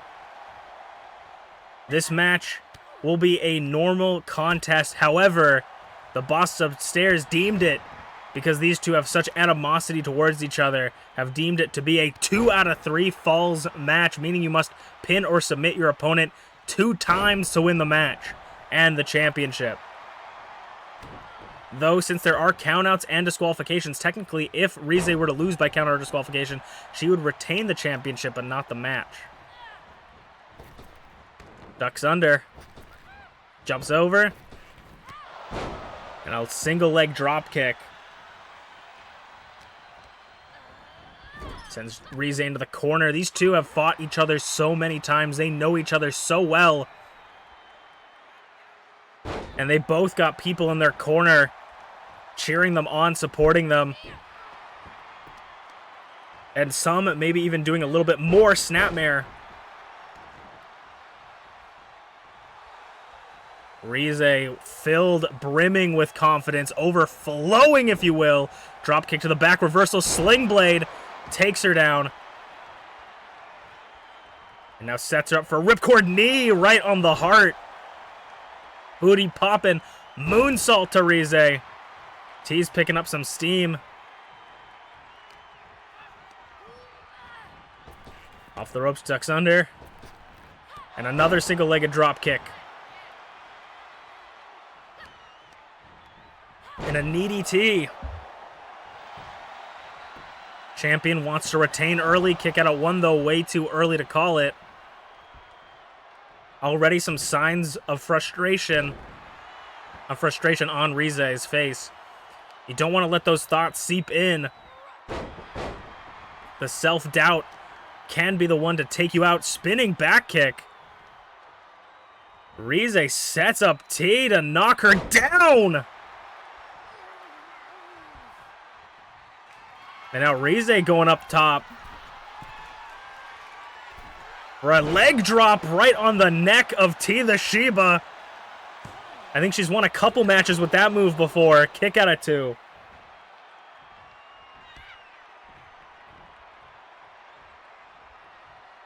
Spear! Oh, spear, but got the knee up. Rize going back to her old roots. With the spear, but T had it countered. Had it scouted. Step up. Hurricane Rana. The former champion has been practicing. Wasn't going to fall for that one. But now Rize trying to knock her into the corner. Pulls her out of it. T reversal. Kick to the gut. And now T is going to boop the schnoot of Rize. MamaInu's like, I taught her that one. Bicycle kick to the champion. And already Rize is looking on Dream Street. Kick out at 2. The discus big boot from TeaTheShiba. Rolls up. 1. Kick out at 1. And an elbow drop. And a needy T.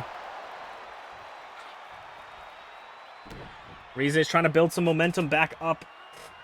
Trying to get back into this match, get some offense off.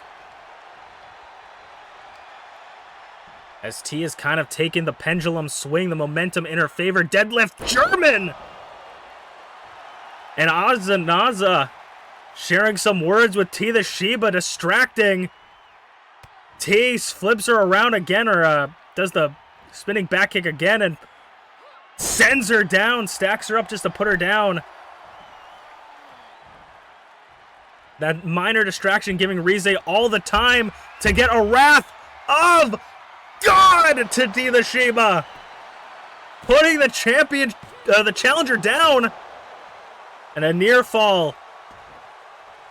Azanaza is constantly trying to prove their worth to Rize. And that nearly had it. Oh, cat with the leg. Pedigree from T. Could we see the first fall?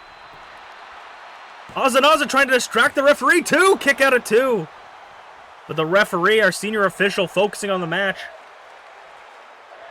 Already the coalition doing some shenanigans to try and keep the Panda Archon in power. Kick out at 1. T with another booty poppin'. Moonsault connects again. Rize's taken so much punishment already. And it looks like Azanaza once again getting in T's face. The bunny arguing with the dog. T gets hit from behind. Submission hold. Wearing him down, front face lock from Rize. Holding the leg tied within her own. T could tap for the first fall. But she doesn't. She fights out of it.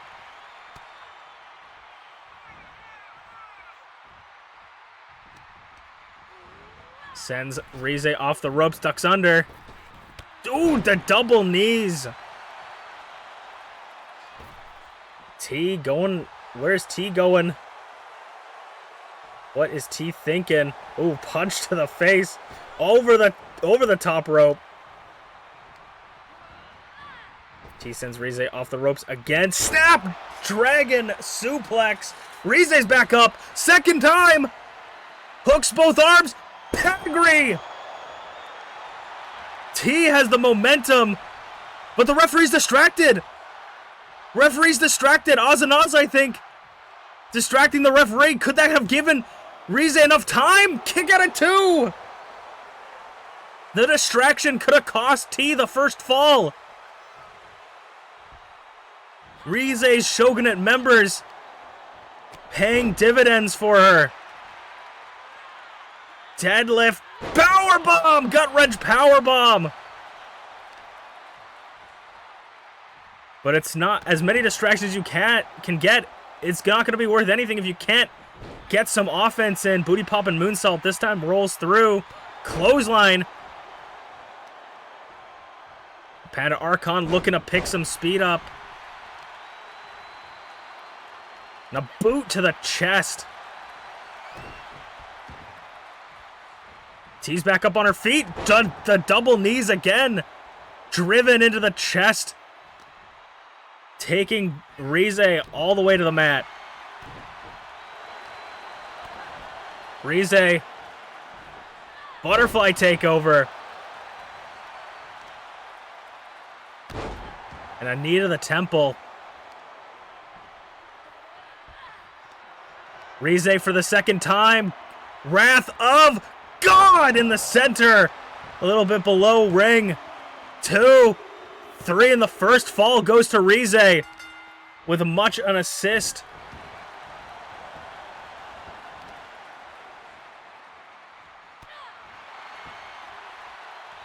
Much of an assist from the Shogunate members. This is certainly not a fair fight and an uphill battle for T. But T is used to fighting uphill battles. They've made it to the outside. If they both get counted out here, Rize will win by default.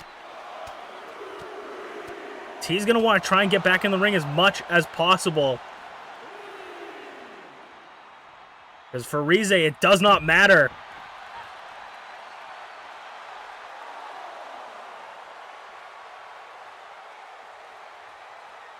Five count. Rize is going to get back in the ring, though, as I say. Because the Panda Archon, I mean, maybe she doesn't want to win that way. Maybe it's just insurance, or maybe she just simply wants to inflict as much pain possible to TeaTheShiba on the outside. T, though, chop. Gonna make her chest match her hair.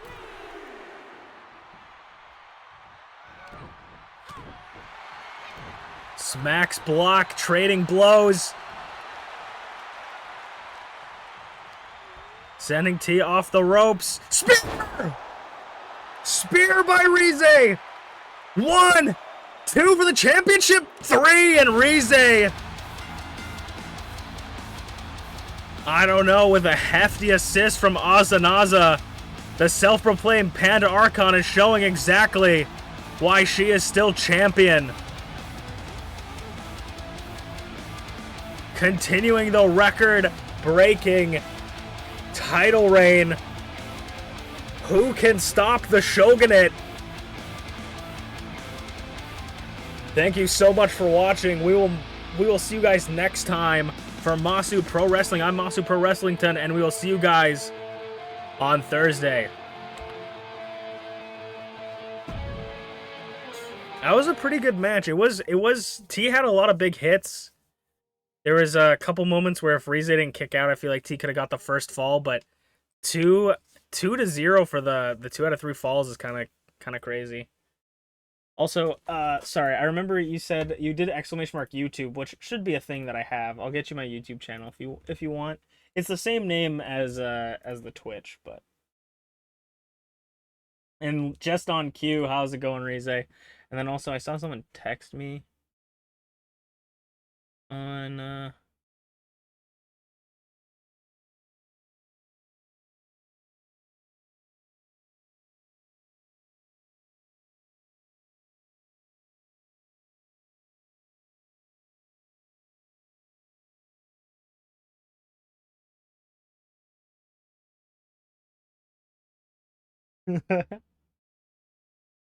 what have I missed? I'm in ads for 15 seconds. Blah. How's it going, Rize? You just missed the 175-day title reign plus for Rize.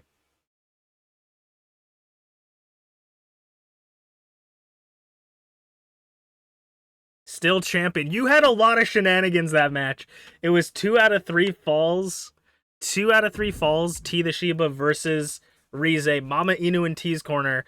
Azanaza and Ayasu in your corner. Azanaza distracted T so many times in that match and distracted the referee, which allowed you to get a lot of the upper hand.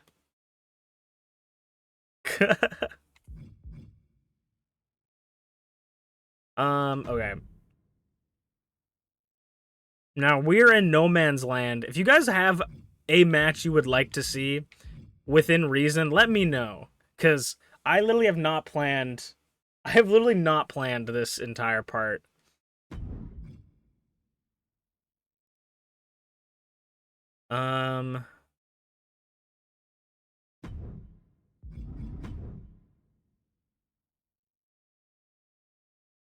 Me versus the male champ.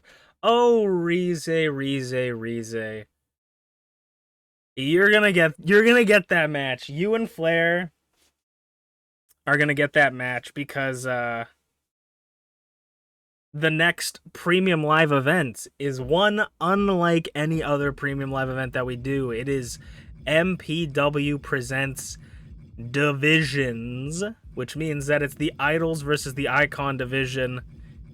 So you will have your match against Flair in the main, or not in the main event, but in that as part of one of those matches. So don't you worry about that. You're gonna have that for sure. Dobby versus Garreth so badly. I'll feed you. You know what? Okay, I'll feed you Dobby versus Garreth. I kind of want to do people that we haven't booked, but that's okay. We can do it this match too. We'll do Dobby versus Garreth for the main event. Why not?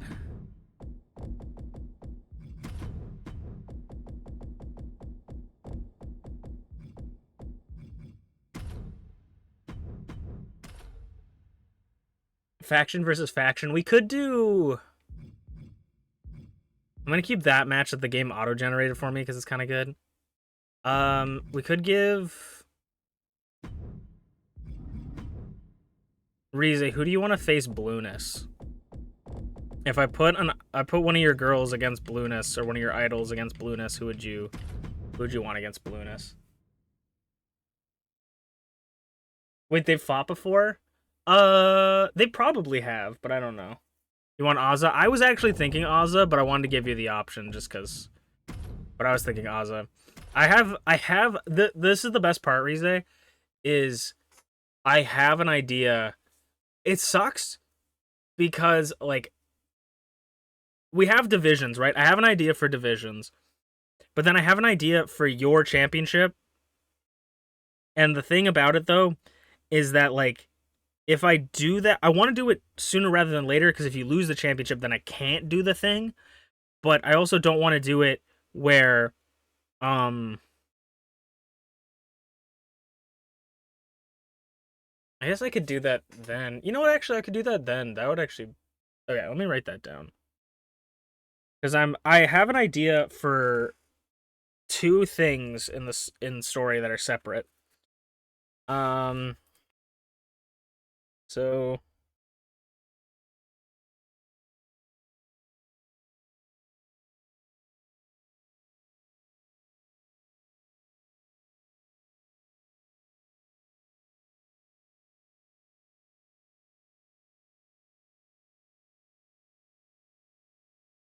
And then... I don't remember what's after divisions, but...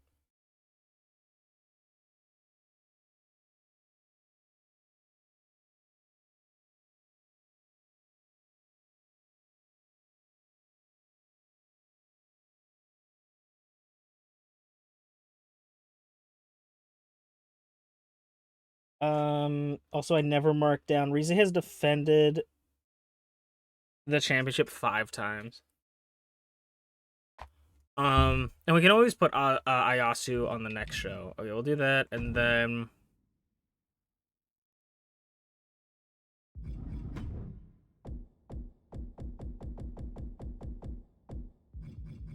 I feel like we've seen this match plenty of times, but I kinda want to do it just because those two haven't been booked yet. Okay, we'll save that. So we have 4 matches here, 4 matches next show, and then that will be the whole stream. How you doing, Rize? How was your holiday, by the way? I feel like I asked you about that, but how was your New Year's, at least? I think I asked you about Christmas. Why am I stupid? Okay, there we are.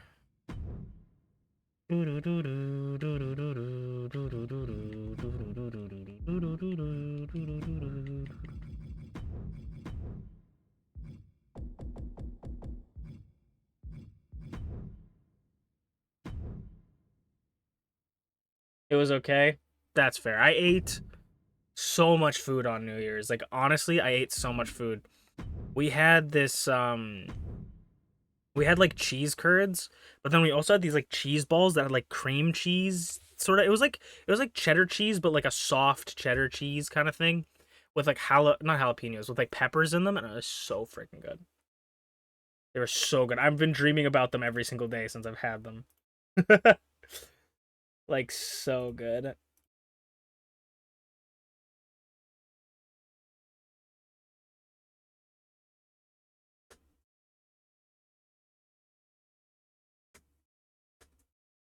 I almost put Rize in this prediction. I'm like, that's not who's wrestling.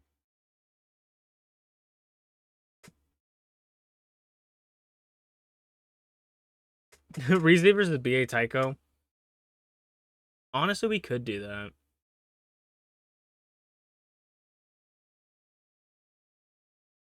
Honestly, fuck it. I'll announce on during Ozza and Blueness's match, we'll just say that it's like faction versus faction, and then next week we'll do Rize versus BA Tycho, and then we could do like what, Ayasu versus, would you want Ayasu versus Greg or Ayasu versus a bear? What would you want?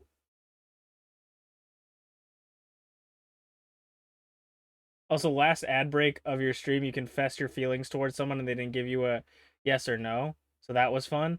Oh. I mean, a yes or a no isn't a bad thing, I guess. Greg? Okay. I think Greg would be funny. Alright, let's get into the first match of the night. First match of the second show.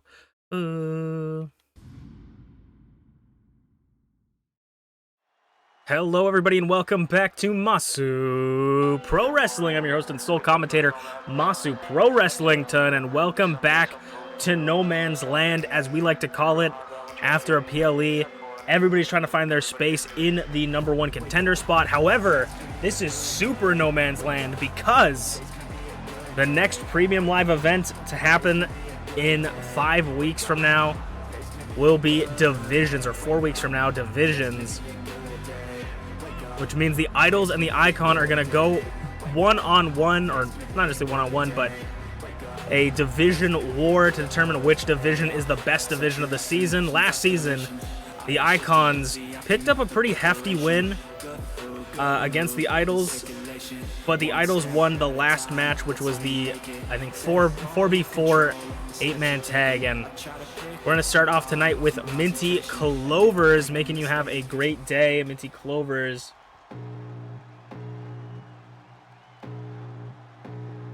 MintyClovers going to go one-on-one against her old boss of sorts and the holder of the Idol Division's golden opportunity. I know Rize's longest reigning title is still in jeopardy as long as Glitchy has this briefcase in her hands. Glitchy could be the one to put Rize's title reign on notice at any point. She has the opportunity to cash that in at any opportunity and earns herself a title shot anywhere, anytime, inside an MPW arena. And we know Rize and Glitchy have a little bit of history, both on the same team in the first ever War Games match, but that has been a long time ago. Same with Minty, also part part of that 4-person team, that 4-idol team. As Glitchy's going to try and take MintyClovers to the ropes. Both these two are part of the tag team division. MintyClovers, one half of Morning Routine with TheSleepyPengu, and Glitchy, one half of Team Technically Support with FlairZero, the current Icon Division champion, the reigning and defending Icon Division champion.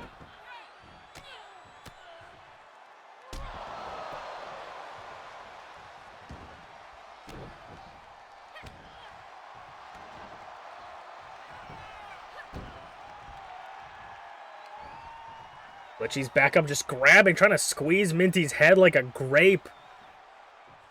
My God, the energy just draining out of Minty after just getting her head squeezed with the force of a hydraulic press.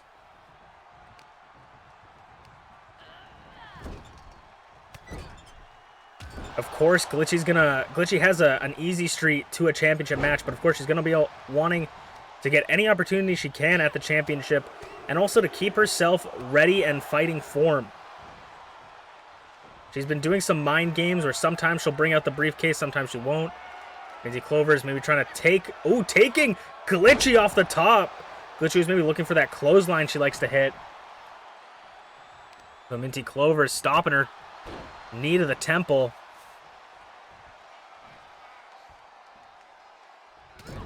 We haven't seen Minty holding an Idol Division championship in forever. Same with Glitchy, honestly. I mean, Glitchy was technically the second last Idol Division champion, but that's like over 300 days almost ago.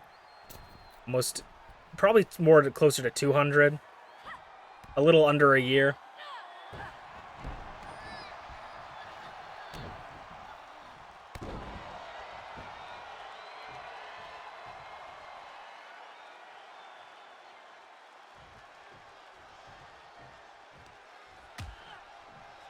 Glitchy taking Minty to the outside. Of course, there is a 10 count back body drop onto the apron. There's, of course, a 10 count, meaning that they cannot stay out here infinite number of times. They have until the count of 10 from our senior official.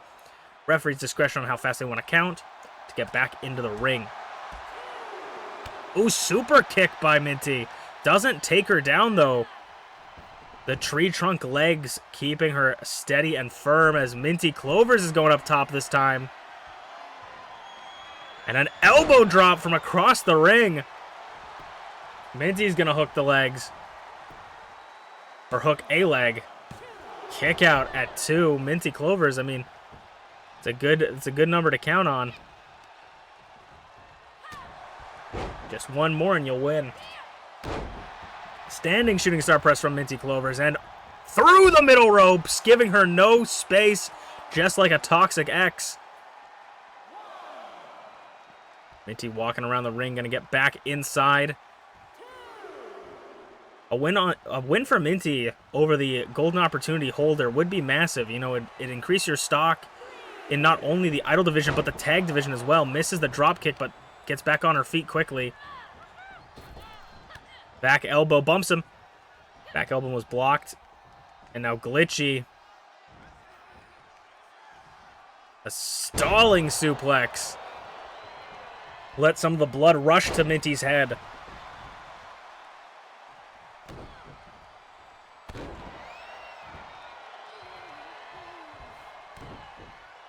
Now Glitchy just picking her apart on the floor. Stompins and elbows.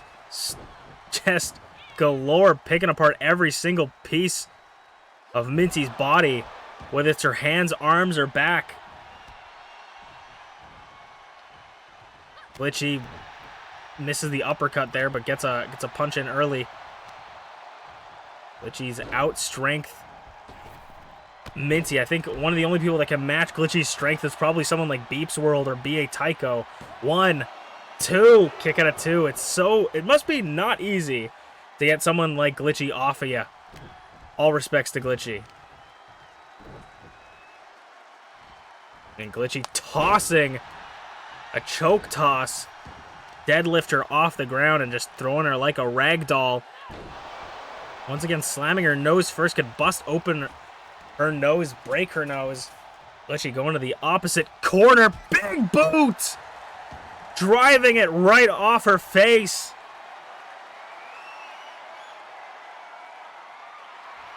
And Glitchy's back up top. I know exactly what Glitchy's looking for. It's that clothesline. Flying clothesline. Minty had it scouted. Drop kick. Rolls through, though. And a smack in the back of the head. Kip up. Minty's not done. Gets sent off the ropes. Scoops her. Using her own momentum to power that move. Kick out of 2.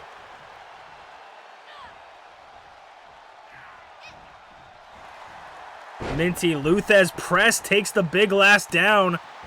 Takes her off her feet. Both these two still feeling like they got gas in the tank.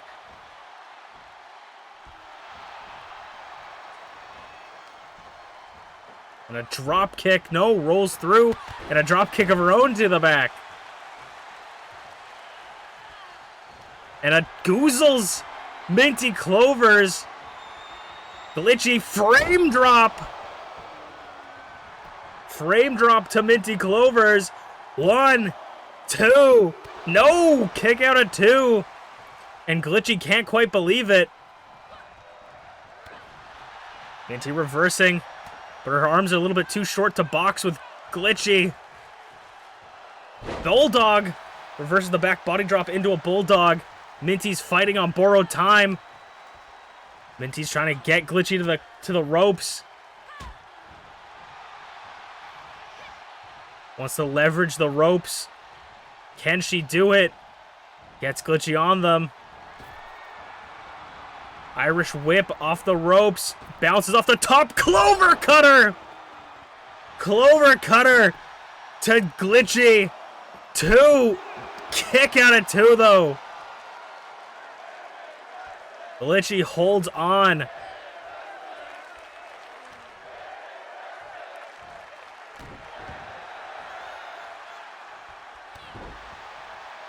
Standing shooting star press. Minty's giving Glitchy no time to breathe. But one slip up could cost you the match. Minty's trying to keep all cylinders firing. And so is Glitchy. Uppercut, lefts and rights. Running power slam. Glitchy calling for the end, slicing across the throat. Can Glitchy hit it this time? This is the 3rd time she's going up on the champion's corner. No, never mind. She's not going for it. King Kong knee drop. Thought maybe she would go for it. The clothesline, but back sidewalk slam. And that might just have been enough to put away MintyClovers. No! A kick out at an early 2.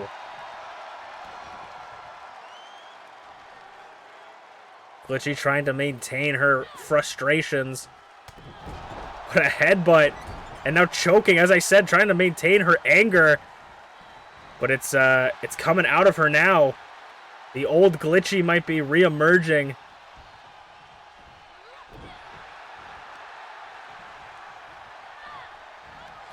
Goozles once again, but gets the elbow in between her arm and her neck. Oh, I thought it was standing Spanish fly. No, takes... What is Minty looking for? Minty's eyeing her opponent. What is Minty looking for? Could it be another Clover Cutters?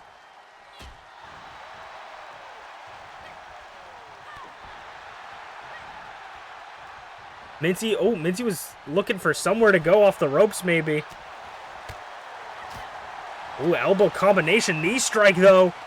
Knocks her loopy. It just takes one hefty hit from Glitchy to knock away Minty. That's just the size and strength advantage of Glitchy. And as I say exactly that, Glitchy takes advantage, rocked her with the knee, sent her up into the air, crashed to the floor. And Glitchy showing exactly how it's done. Putting the Shogunate on notice. We know Rize's watching up from her booth. Glitchy picking up another win as we will move on to the next match of the night.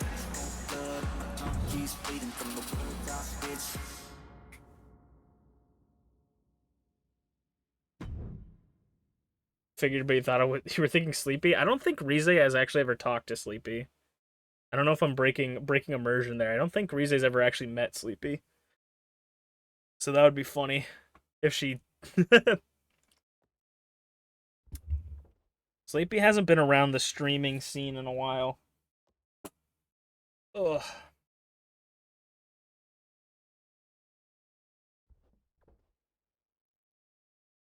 Okay.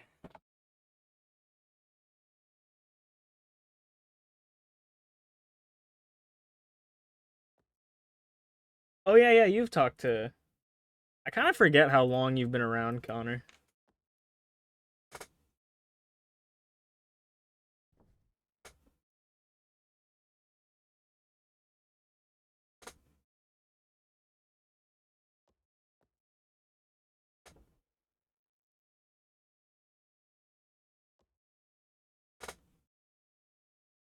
You've been around town.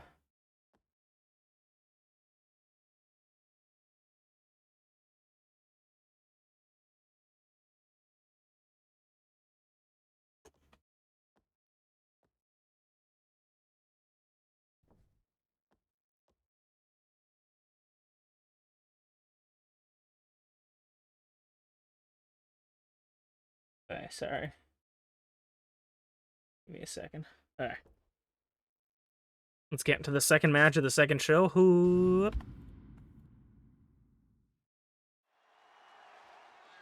Time to move on to the second match of the night. And we had such a nice start to the show with MintyClovers, and now we just have this guy, UnchainedAwesome, making his way. I think the last time we saw this guy, he was losing to Draven in both an openweight championship match and probably a tag team match. Unchained has had a lot of ups and downs in his career, but mostly downs, Will he have some success in this match? His tag team partner even lost his championship, so even associating with Unchained usually does not bode well for you. Unchained's tag team title run, or tag team division run, has been less than stellar for him. And speaking of the tag team division,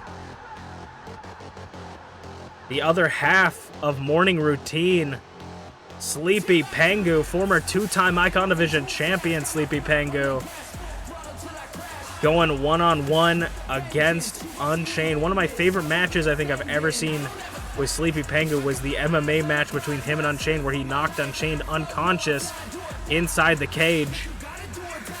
Can he do it here tonight again? Can he put Unchained to sleep?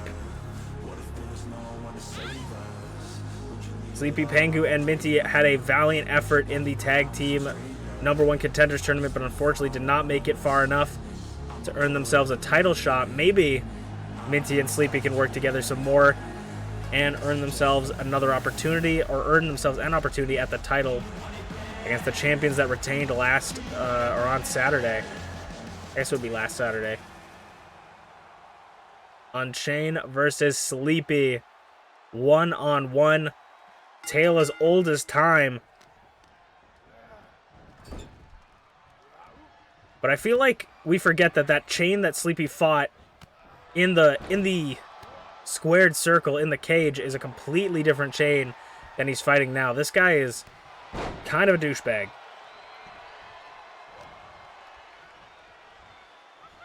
Butterfly takeover.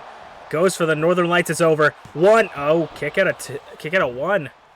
It was a 1.9, nearly a 2 count for TheSleepyPengu. And Sleepy, of course, one of the few submission specialists we have in the MPW roster. So he's going to be targeting the different limbs of Unchained to make sure it does as much damage. Fisherman Buster. Make sure his submissions are as effective as possible. And of course, going to be targeting that head to knock Chain out or put him to sleep. I don't know how often you've seen a penguin fly, but it's not going to be today. Drop toe hold missed just valiantly or effortlessly by SleepyPengu. Once again, fisherman suplex. Hooked the leg, but expertly done by Sleepy, knowing he's too close to the ropes. Releases it and continues to capitalize off the offense. Sleepy keeping Chain on the mat. Chain likes to boast about his 2 months in Muay Thai before dislocating his knee, but he is being out-wrestled, out-boxed by SleepyPengu. Grabs the leg, a cheap grab of the leg by Unchained.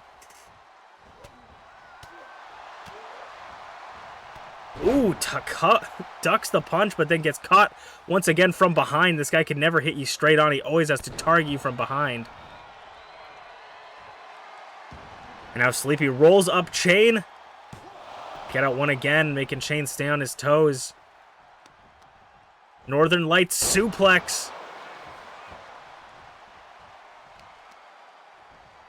And Sleepy just once again just picking him up for a fisherman buster. Kip up, Chain's back. And now he's going to start working him over a little bit more with a face lock.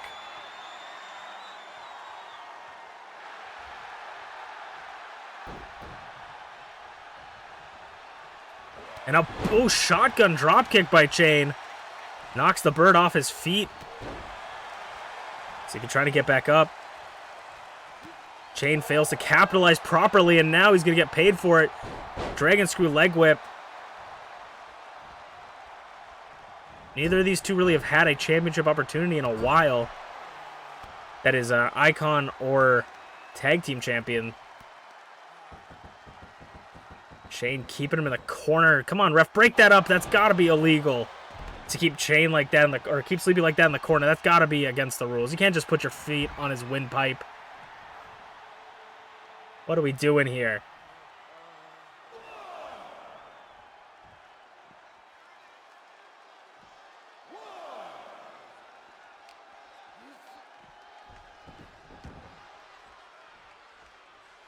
Chain getting back in the ring. Sleepy was the first ever #1 contender for the Icon Division Championship. He was the first winner of a ladder match. He's done many impressive things. I know his career is only going to get better from here. You're going to want to watch this young kid. Ooh, leg lariat! From the self-proclaimed king of the lariat, UnchainedAwesome. He can do a lariat with any limb. Discus punch. Shitty little discus punch. Tries to get full mount on Sleepy. Reverses it for a couple of forearms. Like I said, you can't out-wrestle someone like Sleepy, especially at the skill set of Chain. Chain just does not have the skills to do that.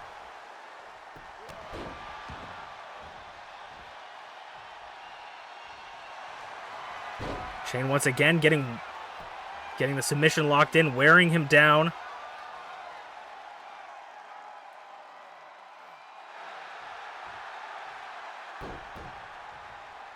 Rolls through again, doesn't get the super kick, doesn't get the tap out, but definitely wearing him down every single time, and it's gonna, when he cinches in the go to Sleepy, it might be over for him. Forearm off the middle rope. Super kick again by Chain. Takes Sleepy with that right on the chin. Shot to the button. Wants to make sure Sleepy can't get onto the outside. Well, he has him in his sights. Sleepy reverses. Spinning neck breaker, Sleepy. Gaining that momentum. Reverses with the horns, though. That also has to be illegal. The horns are like a foreign object. Chain! Chainmaker! Chainmaker by UnchainedAwesome in the corner. 2. Near fall for Sleepy, but of course that's not going to be enough.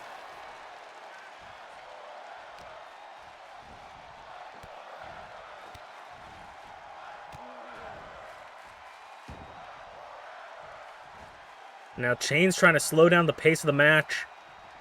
Gonna be pulling at the fingers of Sleepy, the fingies.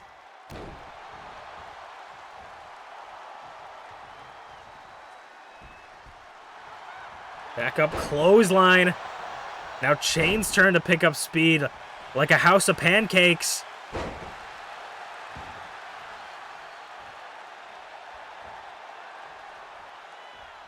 Super kick caught again. Sleepy said no and clotheslined him. Of course, Unchained crawling to the outside, trying to escape Sleepy right in front of the French-Canadian commentators table. Bell, fucking something. Fisherman suplex, fisherman belly to belly. A high hook onto the leg, sending him into the timeskeeper corner. And now sending him back into the apron. Sending him all over the outside of the MPW arena. Chain back up. 5. They have till the count of 10. Discus forearm, or ripcord forearm. And a couple forearms for his trouble from Sleepy. And the elbows bouncing off the skull. 7. Sleepy might just be looking fall-away slam to get the count-out victory. No, Sleepy is too honorable for that. Some would have taken the easy win. But Sleepy's not going to go for that. 2. Right hand. Or that was actually a left hand. I don't know my rights and lefts. Sling blade into a basement drop kick. 3.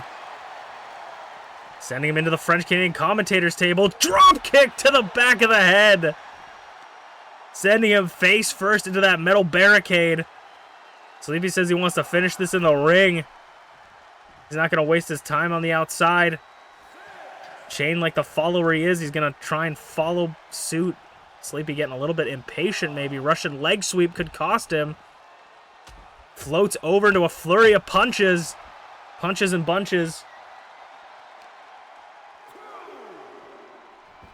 And Sleepy back into the ring.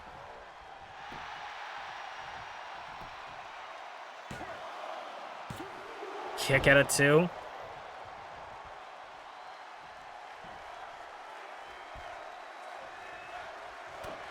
Sending Sleepy again from behind, but reversal once more. Reverses the Chainmaker. Sleepy! Go! 2! Sleepy! Catches him for a German! Pulls him away from the ropes! 1, 2, no! Kick out at 2. Sleepy saw that the go to Sleepy wasn't gonna be enough. Was gonna be too close to the ropes. Picks him up again. Go 2, Sleepy. 1, 2, 3, and TheSleepyPengu for the second time in his career knocks the fuck out of Chain. I mean, he's probably done it more times, but that was brutal. TheSleepyPengu picking up a big win. When we're in super no man's land, wins like that will bring your stock up for the bosses upstairs as we will move on to the semi-main event of the evening. You must be what you're made of, but a bit all on the pavement. Because only one person voted. Welcome back. Because only one person voted, I like to give them their points back because it's more fun if you have points to be able to bet with. How you doing? How you doing? Welcome back.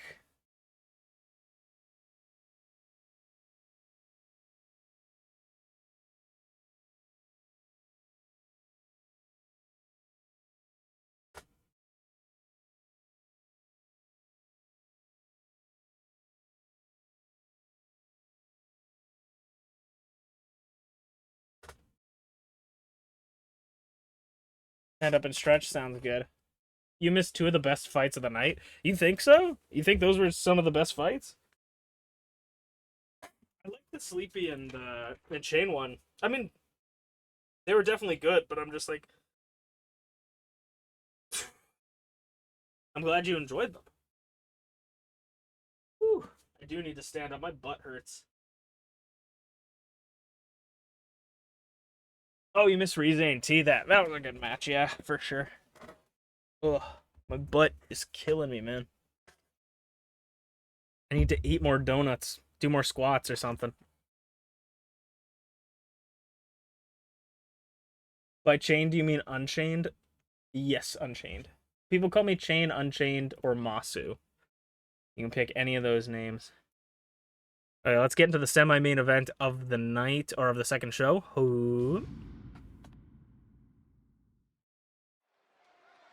The semi-main event of the evening is going to start off Faction Warfare. 1/4 of the coalition, Balloonus, will be representing her faction, the Coalition of Humans Against Treachery, also known as the Chat. Balloonus is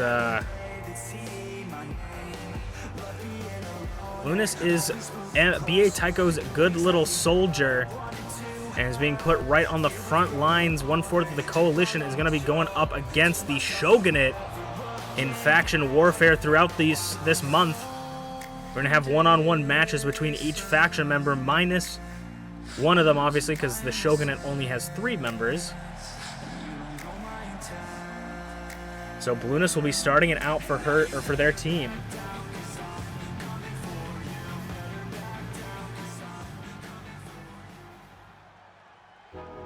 And to start off the Shogunate side,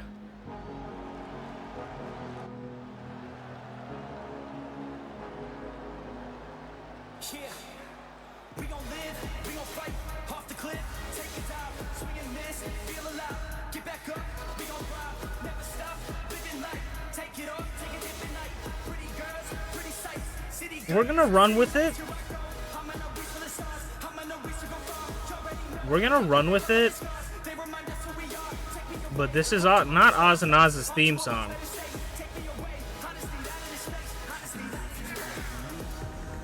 As far as I'm aware, whose theme song is this?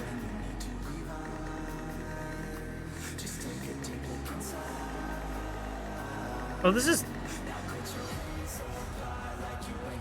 Yeah, the frickin' sound guy is... must be out to lunch or something. You got the... Because that's Morning Routine's theme song.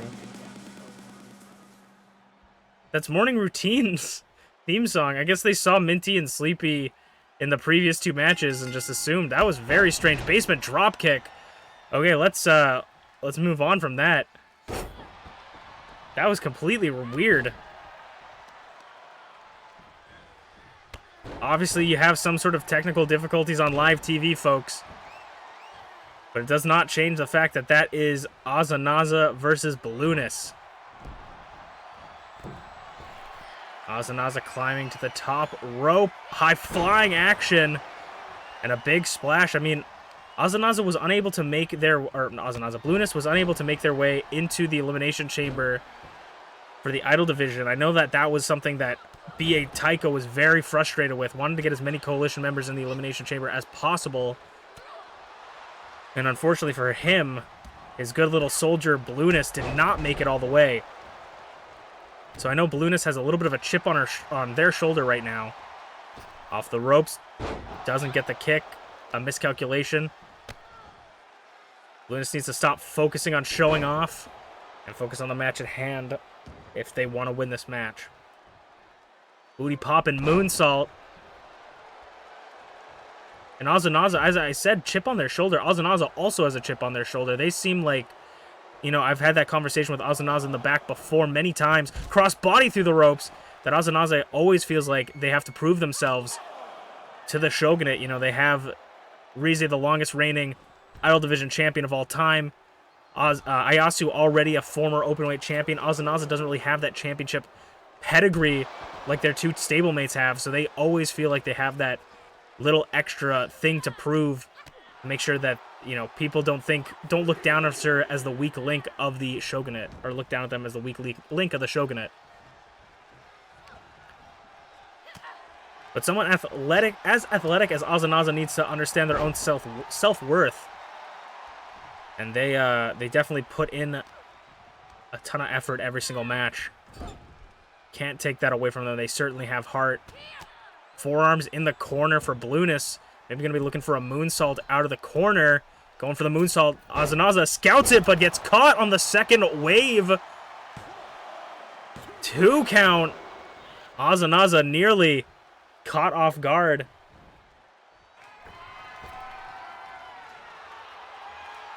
And now Ozanaza is in deep trouble as Blueness.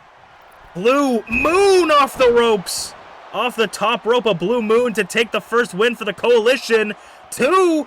No, kick out of 2. The Coalition nearly taking the first win. Ozanaza trying to pick up some more steam. I mean, Ozanaza just got hit by some of the strongest moves that Blueness has in their arsenal. And they're still standing pretty strong. Like, you really don't see the wear on them right now.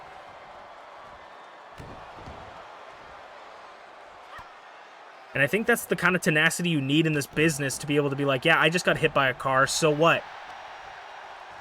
You get up and finish the match. Suplex.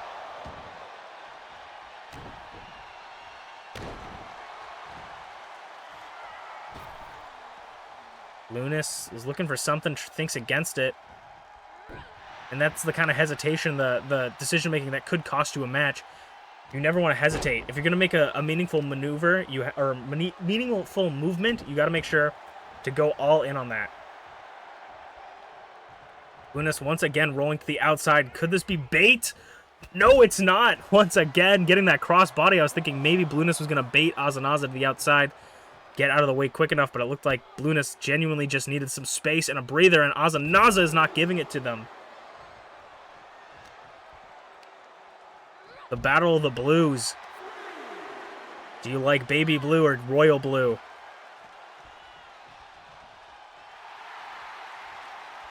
Ooh, Blueness saying the kill shot is coming. What could that mean for Ozanaza, or is that just hubris? Ozanaza gets taken down with the basement dropkick. Once again, overhead chop and a forearm takeover.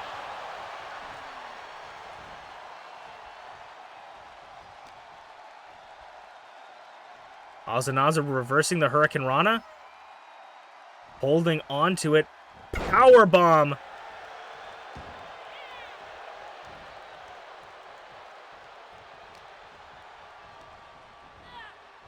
Blueness again with that basement dropkick to the legs.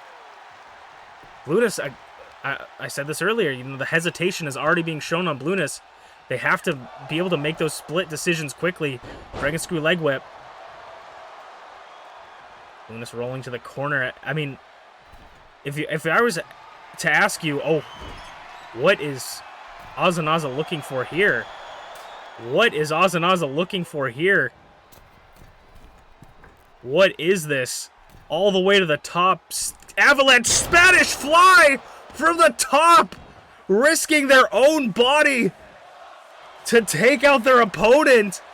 1, 2, kick out barely. Ozanaza, an outburst of frustration.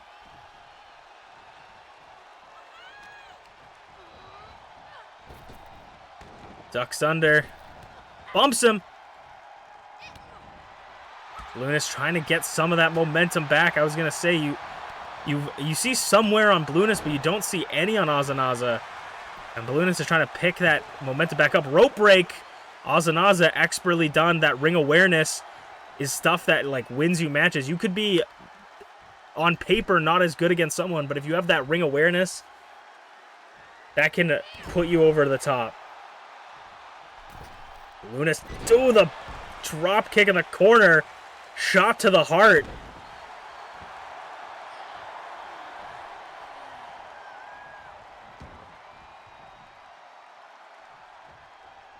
Where is Blueness going there? Oh, going all the way around to the top rope, but Ozanaza tries to knock them off. Catches them with a Blue Moon for a second time. The rope break. Excuse me, ref? The rope break. Where was the rope break, ref? Ozanaza's foot was firmly in the rope. And the ref just didn't see it, was focused on the shoulders being down. I mean, they say that referees win and lose you championships. My God. A harsh start for the Shogunate with a controversial win for the Coalition as we will move on to the main event of the night. You guys all got girlfriends? That's crazy. I'm out here single for life, baby. I gotta actually go through all these streams at some point and do the count the wins and losses. I haven't really done that for season 2 all that much. I did that all for season 1. I kept them pretty much, but I haven't really done that for the season 2. Oh.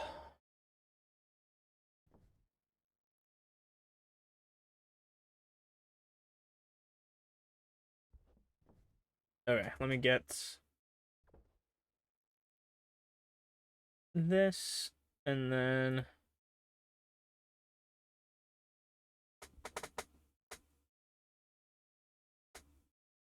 this will be the main event of the second show, and then we have 4 more matches after this, so if you guys want to stick around for those 4 matches, I would seriously appreciate it.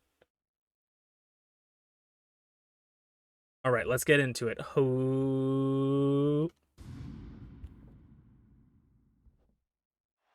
It is time for the main event of the evening. Coming off of a win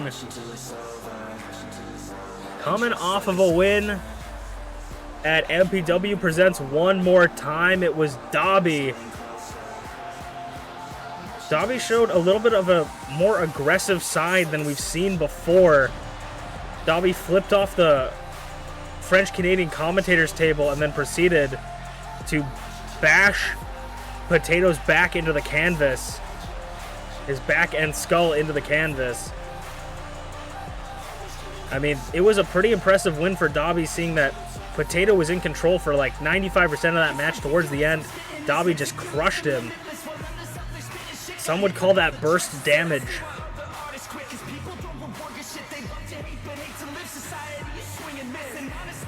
The dark horse of MPW, as I like to call him, because you really never know what to expect with his unorthodox style and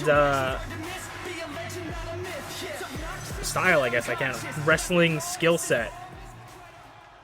But he's going up against someone else that got a massive win on Saturday at One More Time. He is, for one more time, the MPW Openweight Champion, tied with Draven and Tyranno Maximum for the longest reigning Openweight Championship title reign.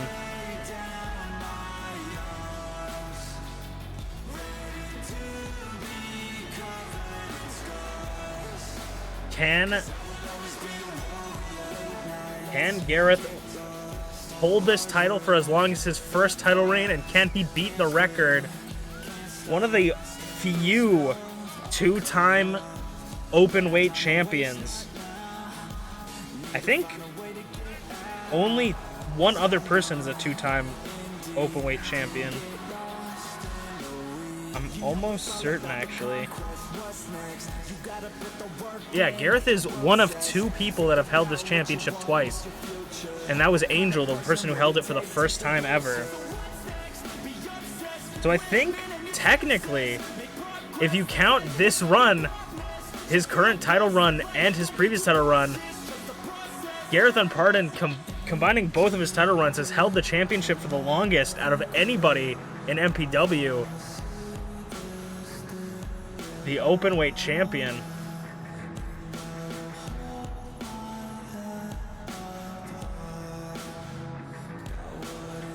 A win over the openweight champion, the newly crowned openweight champion, would be very good for Dobby's already increasing interest from the bosses upstairs after his win on Saturday. Who can continue their win streak? Dobby out the gate grabs Garreth, but Garreth reverses it.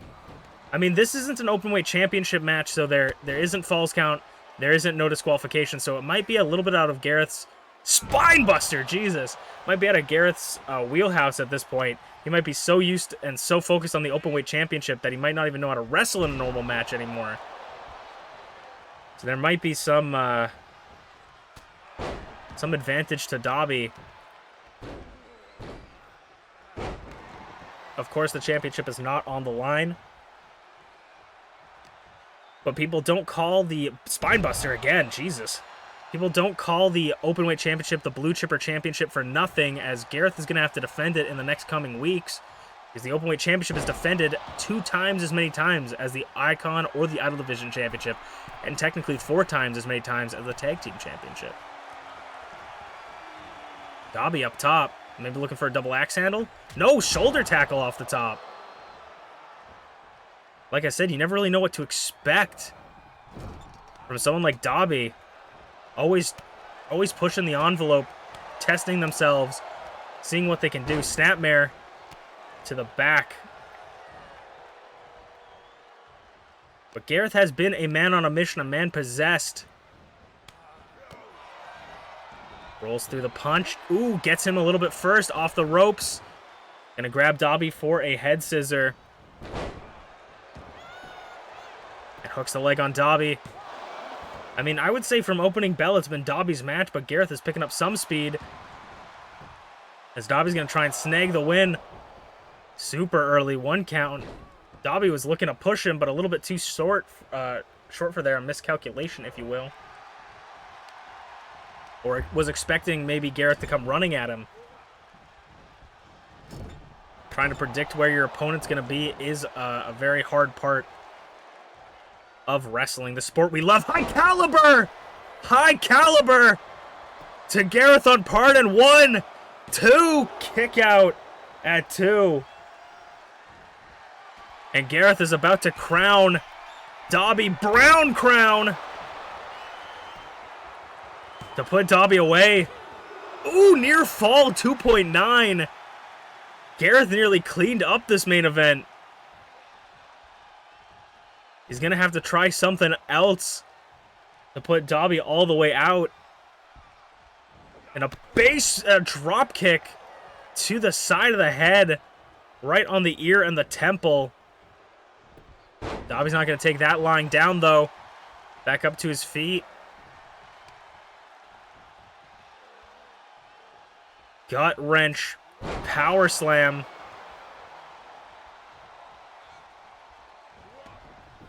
Garreth back up. Forearm. Garreth is giving no time for Dobby to be able to capitalize off of anything. Dobby's just getting his hits in. Standing shooting star press. And then Garreth is, you know, it's been all Garreth offense with Dobby taking some shots every once in a while. But I will say, I remember last match that Dobby had, we thought he was basically over and out against Potato, and he came back heavily.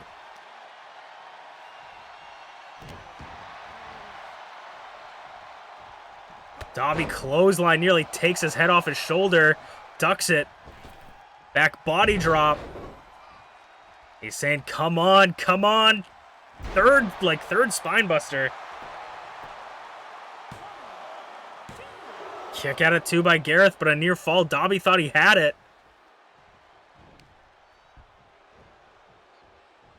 Dobby gun stun! Oh, but Garreth playing a possum, I guess. Gets the kick. Garreth showing, like, absolutely no damage from that gun stun. I don't know if that's just all adrenaline or what, or if he just took that on the chin. Gets the, speaking of taking on the chin, the legs up in the corner. Fisherman suplex.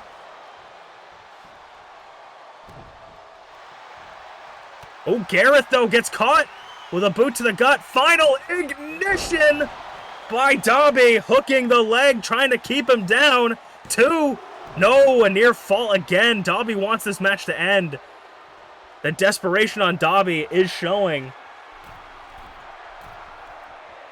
Garreth, though, out on his stomach. No, again, the possum. Playing possum one more time off the ropes. Grabs his heads for a head scissor. Second time.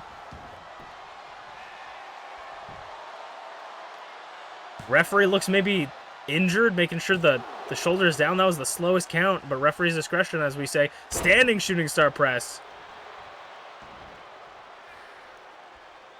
Garreth is eyeing Dobby like a hungry cat eyes a mouse. Gets him out of the corner, and a leg drop between him and the ropes. Garreth going up top again. The combination here for a second. Brown crown connects. Crowned him. 1, 2. No! Kick it at 2 again. Now the desperation and frustration is showing on Garreth.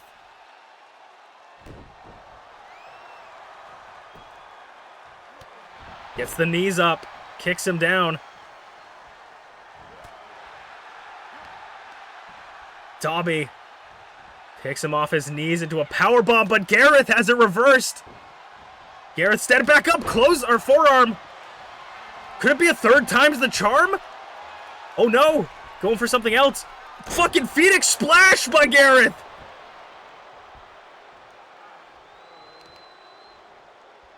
A Phoenix Splash off the top.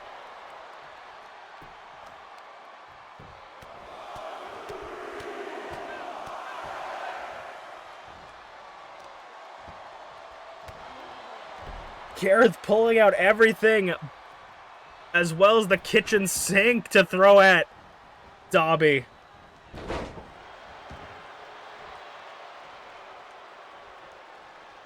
Backs him up for a high caliber, trips him. Is it Dobby's turn? Reversal, Garreth just not giving him that opportunity. Back and forth. Back and forth. Dobby wants him in the corner. What is Dobby looking for in the corner? What is Dobby looking to do? Going up top. What is Dobby looking for? Off the top rope. Bomb. Sending Garreth to hell. No, kick it at 2. Garreth will not say die.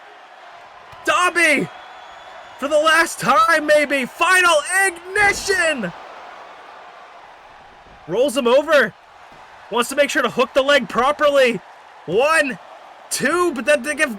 No, it didn't. 3, I was going to say, did that give Garreth enough time?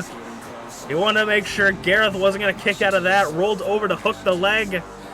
And Dobby picks up a win against the newly crowned openweight champion.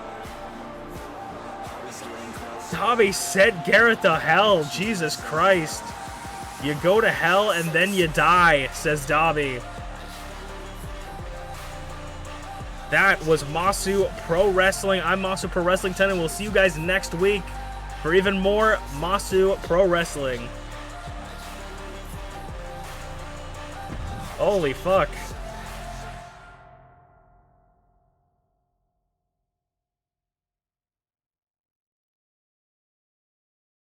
Yeah, that was a W line. You go to hell and then you die.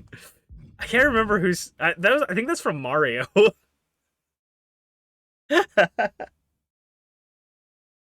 I think that's from Mario. It's the Mario drug PSA, where he goes, if someone tries to sell you drugs, you know, talk to your priest, your parents, your rabbi, you know, talk to whatever. He goes, because if you do drugs, you will go to hell before you die. Okay, I gotta fill up my water bottle. This is gonna be the last 4 matches, so if you guys want to see a match, we're gonna have spoilers. We're gonna have Rize versus BA Tycho for one of the matches, but if you want to see someone in a match here, let me know. How many superstars do we have on the roster? I don't actually know. I will answer that question though first. 1, 2, 3, 4, 5, 6, 7, 8, 9, 10, 11, 12, 13, 14, 15, 16, 17, 18, 19, 20, 21, 22, 23, 24, 26, 27, 28, 29, 30. We have 30 wrestlers on the roster right now. You want to see me fight? I did just do a match, but I could fight again. But let me know what you guys want to see. I'm going to put you guys on the BRB screen while I go to the bathroom and get some water. Watch out, I have a mini sword. Look at it. I can stab you with it. Okay, now it's back I don't think that's easy, safe. and now it's medium size. Hey, just because my sword is small doesn't mean it doesn't work right. It's like What about curved on the what end. about the motion of the ocean, Minty? Just because it's curved a bit and small. 気持ち悪い。 Kawaii. 怖い怖い。 Druid Sandstorm? Mhm. It's the song that goes like da da da da da da da da da da da. Oh, oh, okay,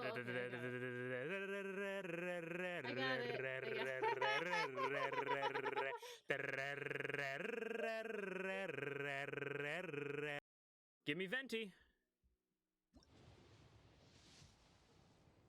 What the fuck? What the?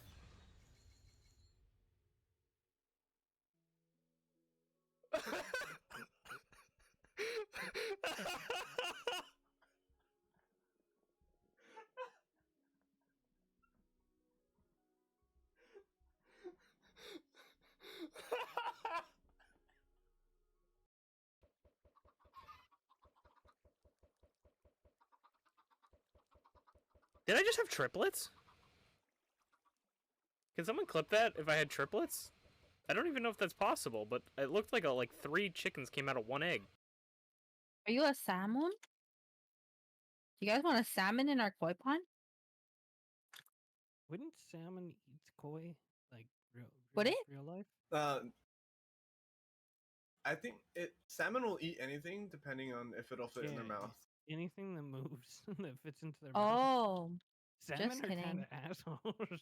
I don't know about Minecraft though. No, Are they safe in in Minecraft, the salmon would. Okay, we're back. Rivals is adding 4 new characters this month. I know, Burning Lava. How's it going, Burning Lava? I'm so excited because they're adding the Fantastic Four. Can't wait to... Actually, let's talk about this. Let's take a break because that last match was incredible. If you guys don't care about Marvel Rivals, I apologize. But I want to show you guys something. Also, what the fuck is that? Okay. Let me find it. Here we are.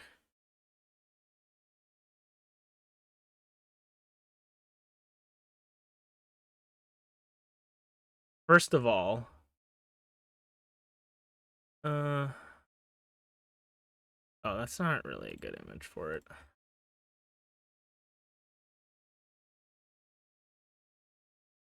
Oh, there it is. Thank you, game. Thank you, Twitter.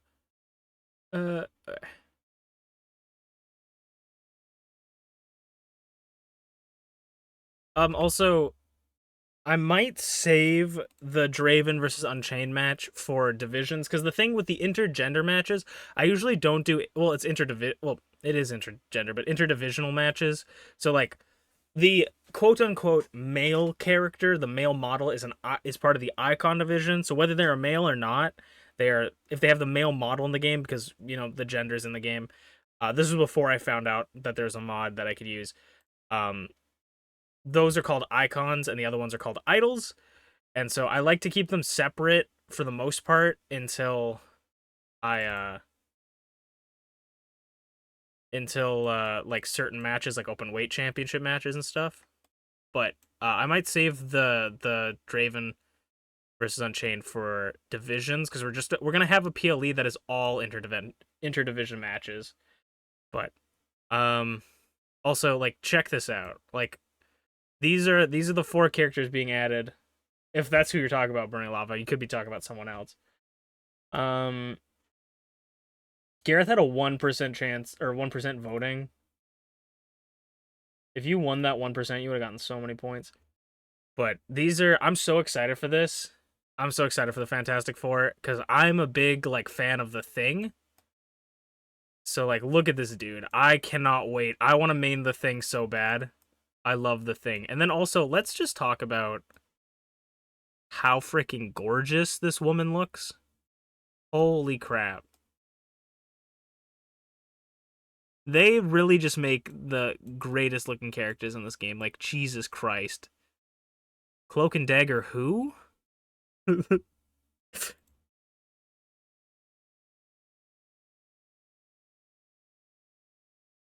Also, since we're on this conversation, I'll get off it and we'll set up the next show. But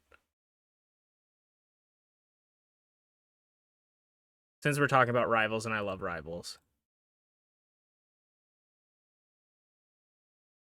you're switching your main. Who's gonna be your main, Connor?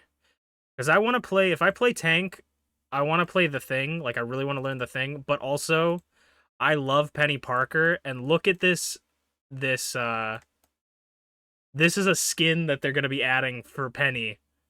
It looks so good. I am going to buy this skin. Like, I'm just telling you straight up, this is going to be one of, if not the only thing I buy in this game, is I'm buying this for 100%. She looks like Sun from Princess Mononoke, my favorite movie ever. The mech looks incredible. I'm buying this 100%. Oh my god, I'm so hyped for it.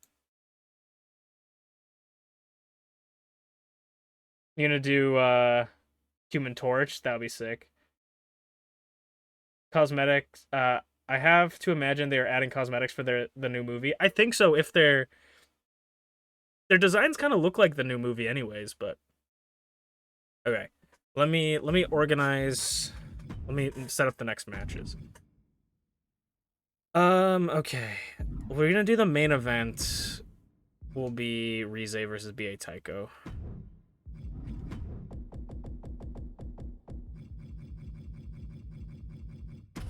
I've been meaning to change Rize's championship entrance when she's by herself.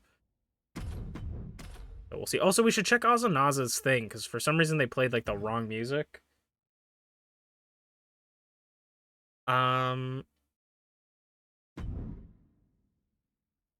Who else do we want? Because I know, like, Usaino hasn't had a match. Rocky hasn't had a match. I want to try to prioritize people who haven't had a match.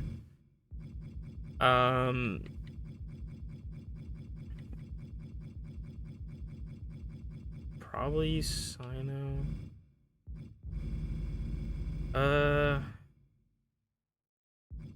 Ayasu hasn't had a match either, but we're kind of saving that. Ooh, we should do Bonk, you guys. If you guys haven't seen Bonk before, you'll like Bonk. I'll do that in the opening match.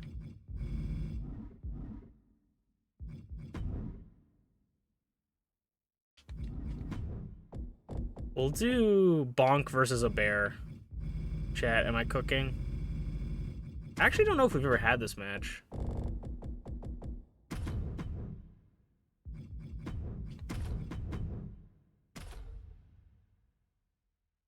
I'm excited to see how all of those characters are going to be. I really want Emma Frost, though, because people keep talking about Emma Frost being like a tank.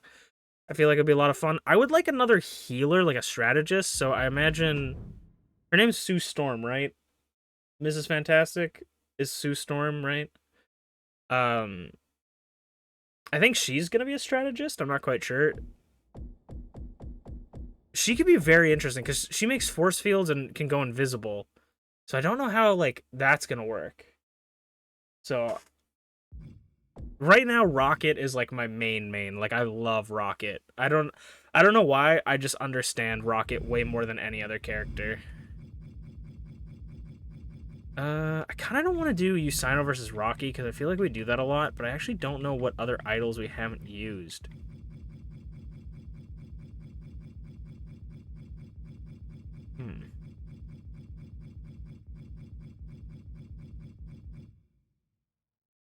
So we did, like, I think we're basically just going to run out of, like, we have to probably double book at some point. We could do an Unchained versus someone match.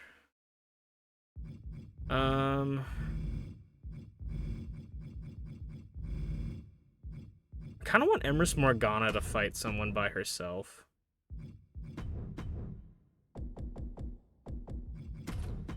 We'll do that. And then if I do Unchained, I don't want Unchained to fight Tabby Cat, because he's done that enough. We'll do Unchained versus Greg. I know Greg is going to also wrestle next week, but it's how the cookie crumbles, man. I think that's actually kind of a crazy card. Okay, chat. I just told you all the matches, basically. I'll save the Draven versus Unchained for the Divisions PLE. It still might not happen, but I want to save stuff like that for the Divisions PLE. Because I don't want to do too many intergender matches and just have nothing for Divisions, if that makes sense. Hopefully you guys can understand that. Alright, let's get into the first match of the last show of the night. Oh, I didn't mean to start that, but oh. Hello, everybody, and welcome back to Masu Pro Wrestling. I'm your host and sole commentator, Masu Pro Wrestlington. And we are starting off tonight hot and heavy with the Icon Division Golden Opportunity holder, Bonk. Bonk nearly had the championship in the Elimination Chamber and had this as insurance for his championship, but unfortunately for Bonk, he was unable to pick up that win. But fortunately for him, he has this briefcase that lets him cash in at any point on the Icon Division champion.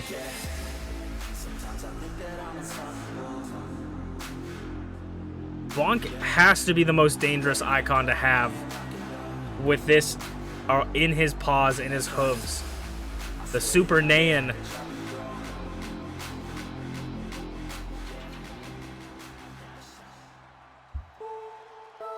The Super Naiyan's going to go up one-on-one against the coalition member that is not part of faction warfare.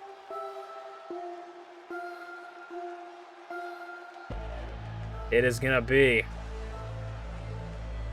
undoubtedly, unmistakably, most definitely got some pain in their life, you can see it in their eyes. They're changing at night underneath the dark skies, forced to become something darker. it is going to be You can feel the switch, feel the shift in the tide.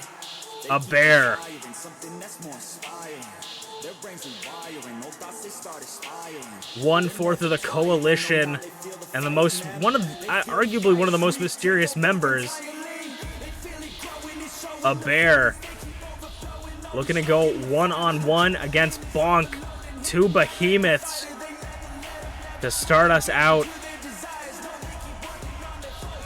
on another fantastic Thursday.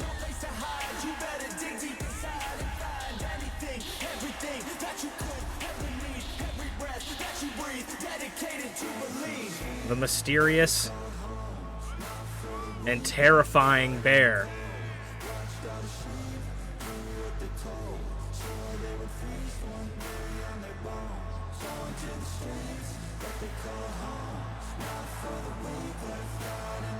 This is going to be animal warfare.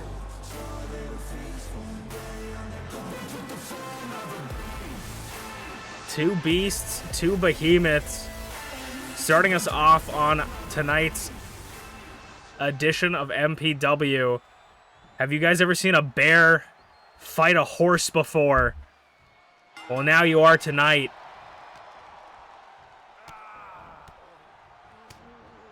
Combination straight out the gate by the bear.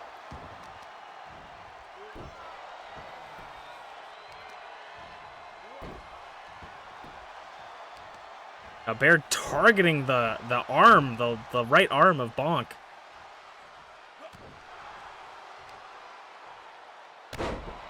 Bonk, a former two-time Icon Division champion, I believe. My notes are on the floor, so I can't check.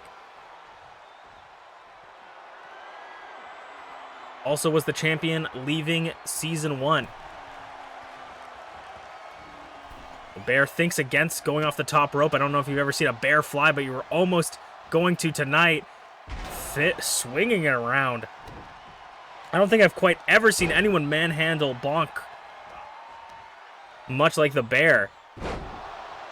Kip up from the bear. Bring him over to the ropes. What could he be thinking? You don't know. You don't understand. You can't look into the mind, the animalistic mind of a bear.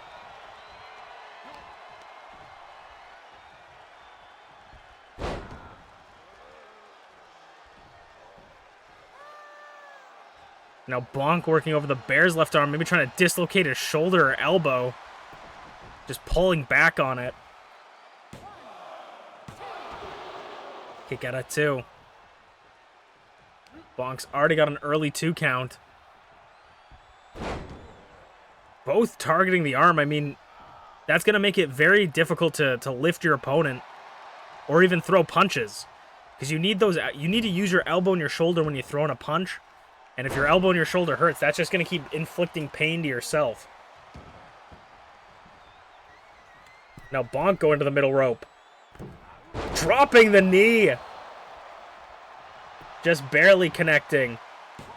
Kick out at 1.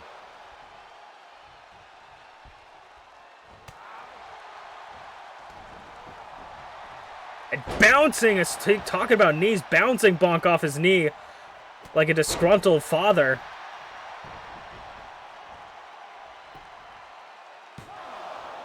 Bonk's eyes looked like they almost rolled back into his skull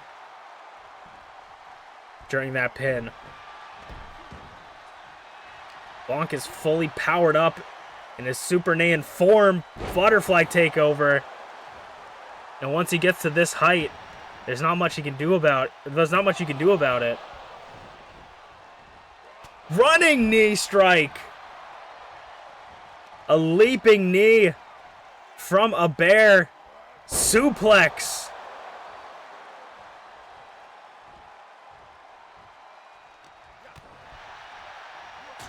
A throat chop. Blocks the second one and now gets his paws on him. The uppercut, flurry of uppercuts. Fisherman suplex, holding that leg but doesn't hook it. Bonk going back up to that middle rope, maybe looking for another knee drop. A little bit too far on that one. Lands on his knee. Doesn't seem to mind. Kip up, back up on his feet.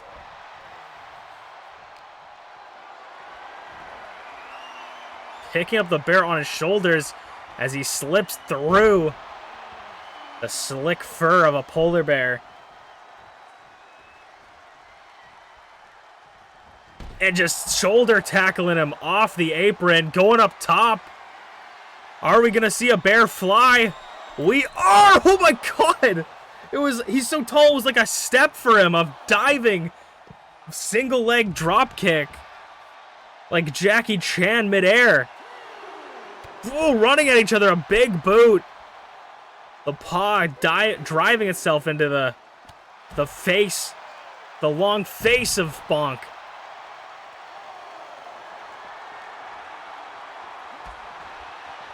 Drop kick.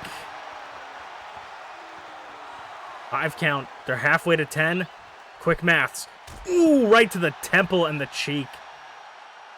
A stiff punch. And a Bonk disrespectfully boot to the snout. Throat chop. Ooh, big right hand as well. Just boxing on the outside. Rolls in at 7. Bear follows suit, but Bear slips on the way in.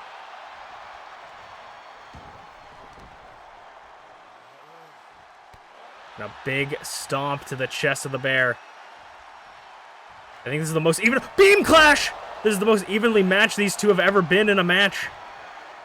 Beam clash to the bear. Kick out at 2.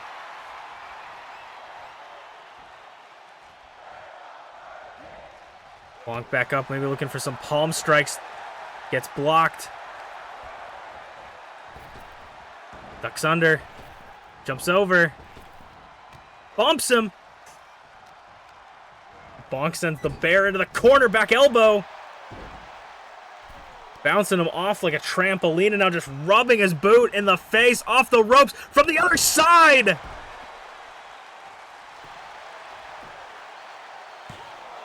Two, 3, and Bonk puts the boots to the bear to take the first match of the night.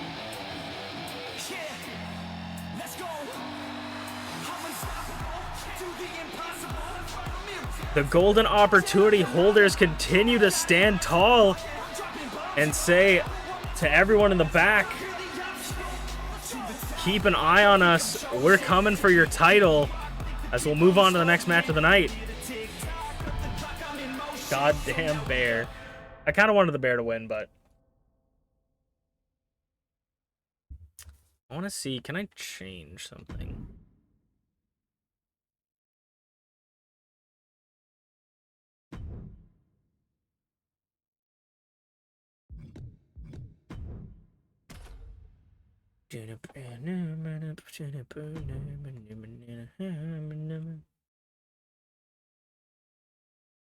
How are we all feeling tonight, folks? Has this been a good stream?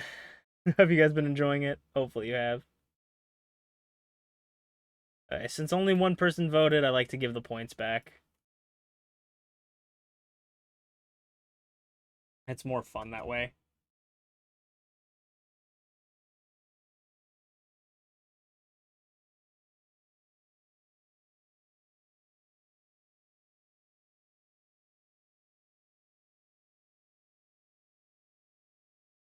All right, let's get into it. Ooh.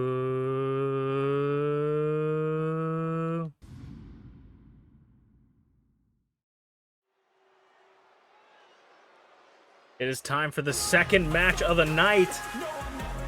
And the one half of the reigning and defending tag team champions, Emrys Morgana, defended her title successfully against Draven and ShmeepsWorld a couple weeks ago at MPW Presents One Last Time, leaving BeepsWorld in the back tonight. Gonna go one-on-one.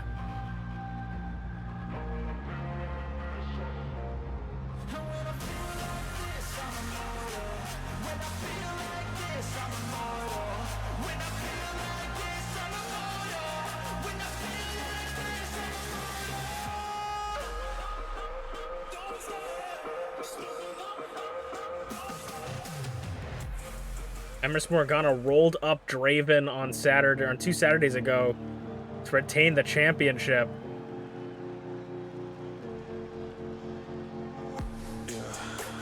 And she's gonna go up one-on-one against MPW's own Bunny Bean, the Gore Bunny, Usaino.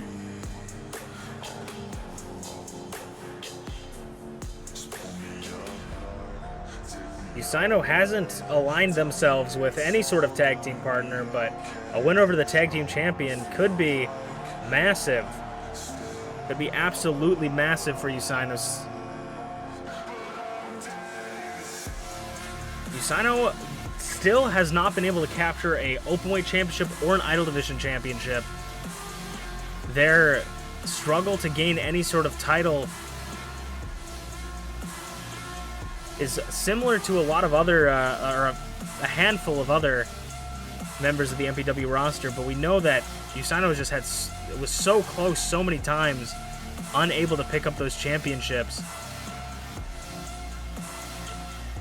Can Usaino be the next one to get another opportunity?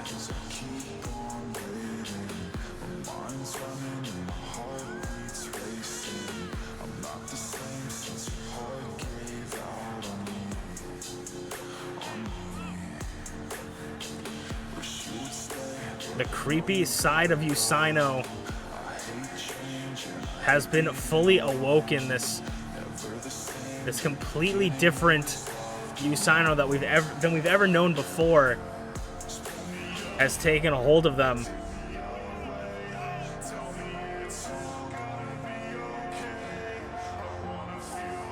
Their emotions have almost been guarded behind a mask now, and they are solely focused on getting their job done when they get into the ring in a singles match or in a multi-man match. When they are in the ring, it is all business, no emotions for Usaino, which could be the winning factor for Usaino in this match, because someone like Emrys Morgana, she's trying to get under your skin, cheat to win, do whatever it takes to win. Emrys Morgana is willing to do whatever it takes. So if she can't get inside your head, then you've got an advantage going in. However, Emrys Morgana is going to try their best no matter what But if I'm Emrys Morgana, I wouldn't even want to see what's inside the head of Usaino.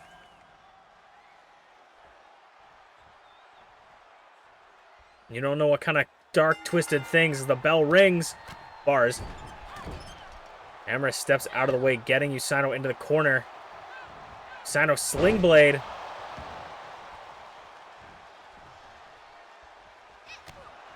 Getting Emrys back onto her feet. And a suplex. Oh! Suplex turned into a neck breaker by Usaino. The ingenuity to be able to work on the fly.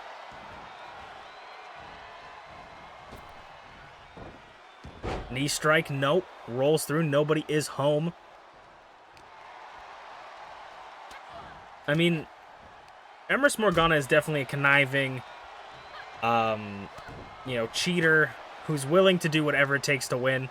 But I will say that the tag team of Emrys Morgana and MPW, it has really been showing that Emrys Morgana is holding her own, as she has always been, I think she's been the one to get the pins on most of the matches they've had.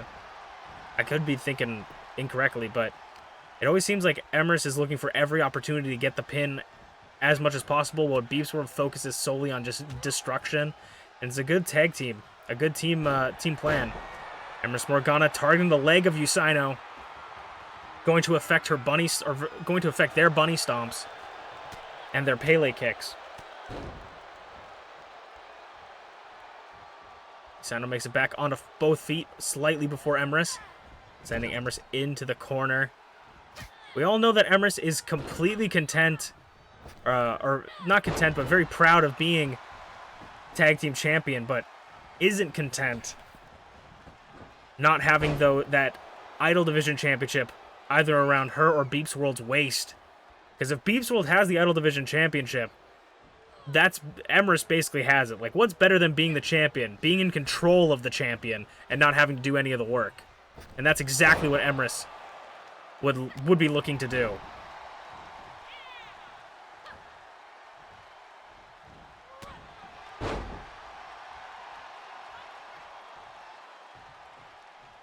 Emrys tries to roll out of the ring, but cannonballing right over the ropes is Usaino.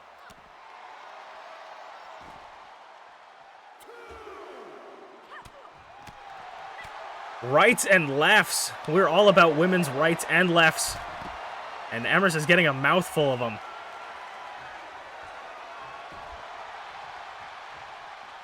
Spinning head scissor to reverse out of it. Big boot. Clips the chin and the cheek of Usaino.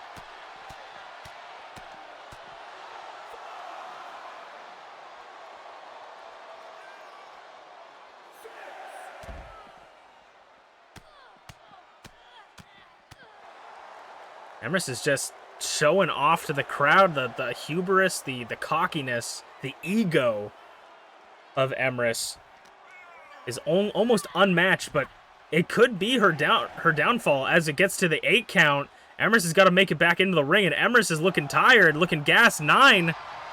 Usaino was completely okay with taking the count out. Not everybody is okay with that, but Usaino is. And that could have been the loss for Emrys. That's a win. A win's a win. Sends Usaino off the ropes. Arm drag. We're gonna hook Usaino. 2 count. What is Emrys gonna be looking for? Maybe eyeing the hemlock. Yes, she is wrapping herself around Usaino. The hemlock is applied, and Usaino could tap at any point. Usaino gets that leg over her shoulder. From over her shoulder and over their shoulder and gets back up. Spinning back kick catches Usaino completely off guard. Those studded boots definitely don't feel good on your face.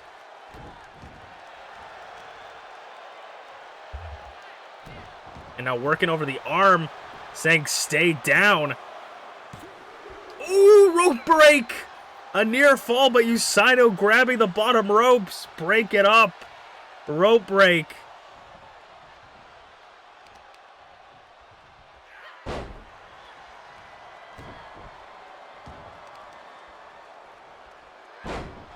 tossing into the corner. Grabbing the leg first, spinning Emrys around down the rabbit hole from Usaino. And Usaino might have just put away Emrys. 1, 2, kick out of 2. Usaino gets in the corner. They might have the whole combination. Bunny hopping Pele kick. Is that gonna work? 1, 2. No, kick out of 2. Usaino throwing everything they have at them. Snapmare off the ropes and a drop or sliding drop kick.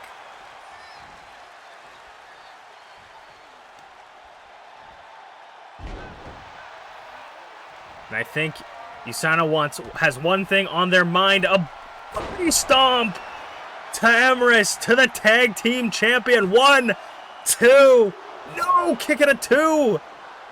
Emrys fights out.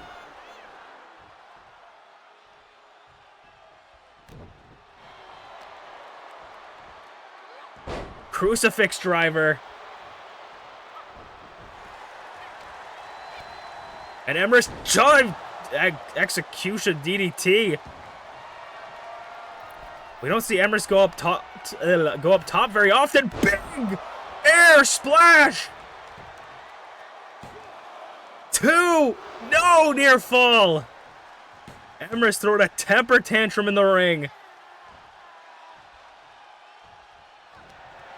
And the second hemlock of the match, we can see Usaino tap. Usaino, though, quickly gets that foot over their head. Usaino ducks it. Third hemlock. Got right back into it. And Usaino taps. The third time's the charm. Usaino taps to the hemlock. Emrys Morgana cinched it in tighter this time. The submission specialist of La Primera, Emrys Morgana.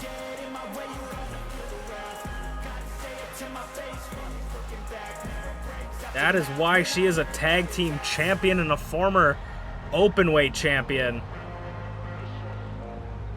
That hemlock is deadly as we'll move on to the semi-main event of the night. When I feel like this, I'm immortal. When I feel like this, I'm immortal. When I feel like this, I'm immortal. When I feel like this, I'm immortal. Up, up, up, up, up, don't be scared. Actually, some lore. Never mind.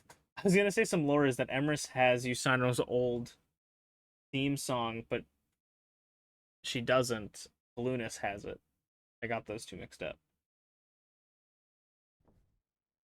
Alright. Semi-main event of the night, let's get it. Let's waste no time into getting into the next match of the night, the semi-main event, and 2 weeks in a row, my night has been ruined. UnchainedAwesome, once again, coming off of a loss against Sleepy. You'd think he would take the night off this week, but no. He is rested up and relaxed for this match. Unchained looking to go one-on-one. Chain maybe looking to pick up a win tonight after taking such a beating from Sleepy. I know his head is probably, he can't damage something that's already broken, but definitely took a lot of hits to the head.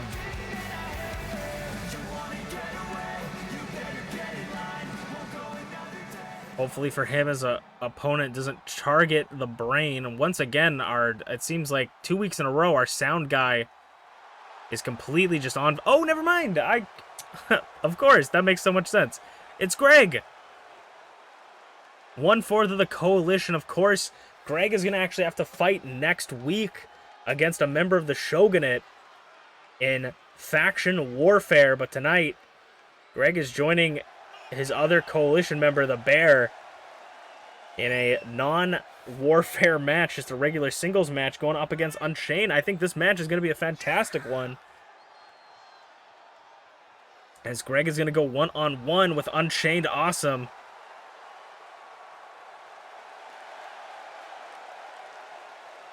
The Greg Nation on their feet. Greg also, I talked about this elimination chamber a little bit when the bear, I don't know if the bear, I said about the bear last week about Balloonist.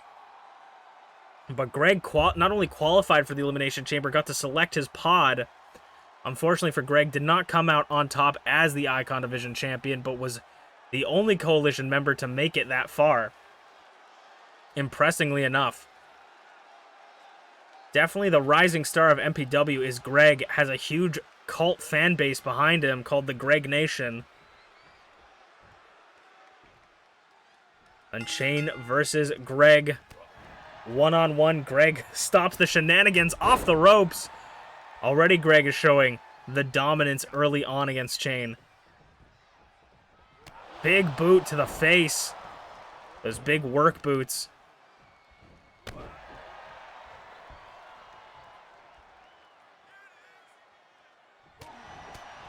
Rights and lefts from Greg. Russian leg sweep to the Canadian. I wonder where Greg is from. Drops the knee onto Chain. Looks like Chain might have been spitting out blood there too. I don't know if I saw something or if it was the lighting, but it looked like Chain might have spat out some blood. Already targeting the already injured head of Chain. He might get some severe brain damage. Super kick, speaking of brain damage, twisting the head of Greg. He can't count out Chain just yet. Needy T.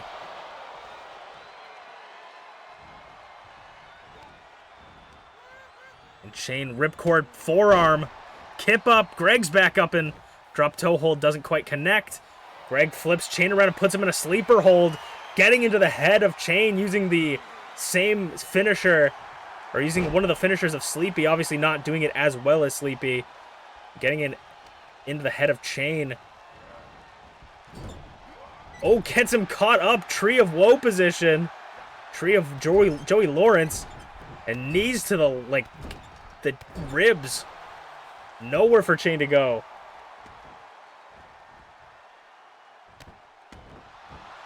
Chain finally gets up. Shotgun drop kick. Sends him into the corner.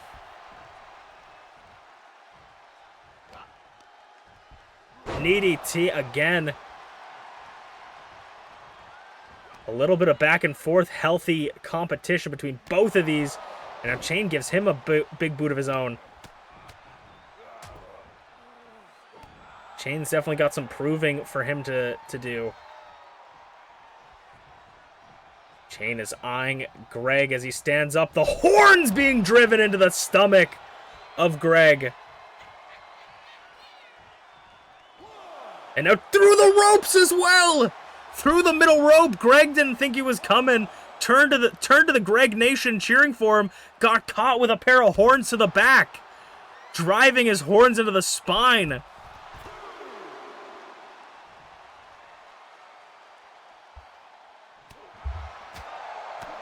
Overhead chop, spinning back fist. Sends Chain back into the ring. Greg going up top. Elbow drop.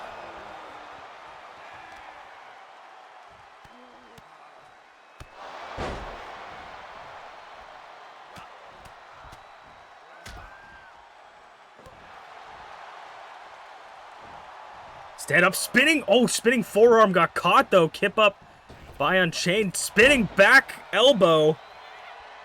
Busting open Greg under the mask. Don't ask me how I know.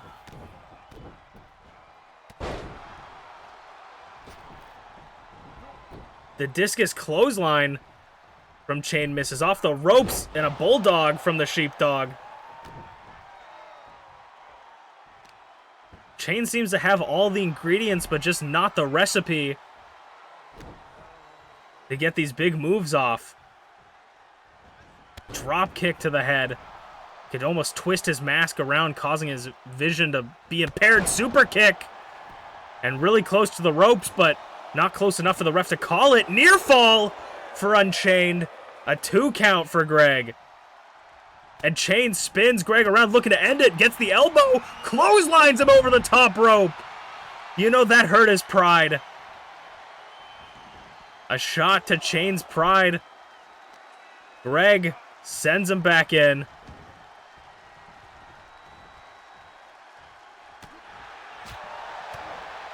Spinning back fist again. Spear by Greg. Spear. 2. Near fall for Greg.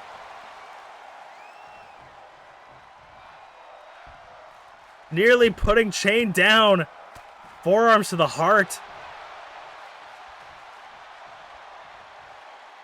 Chain going to the middle rope.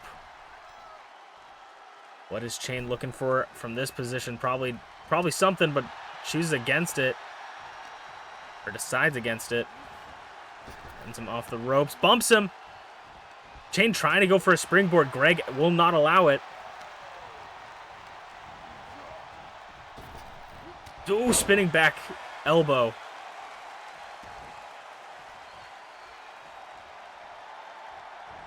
In the corner, knees up. Now running the boot. We saw this from Bonk earlier in the night from across the ring. That was what took out the bear. Could that take out Greg? But Chain's not done. Flurry of punches and a clubbing blow to the back. Could that be enough? 1, 2, 3, and it is. A bad day for the Coalition.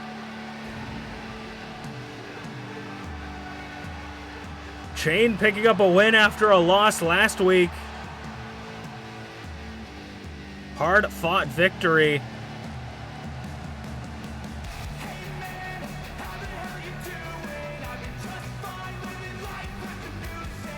Unfortunately, now that he won, we all lose because it's going to go straight to Chain's head as we move on to the main event of the night. Don't talk from your narcissistic neighbor who's real hot, so I hit in it. How's it going, Glitchy? Chain, how are you going to let him smack you around like that? Exactly. I had to put him down. I like that the bear and Chain, Bonk and Chain did the same thing, basically. You want to eat my pancreas? What? I need that.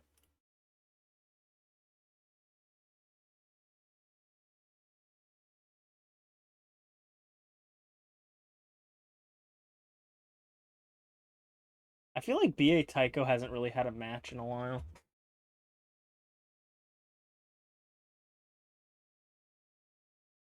It's in an anime?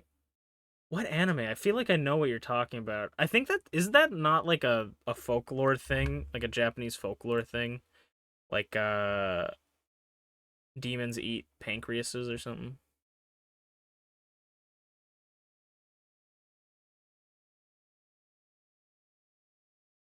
Also, I want to send...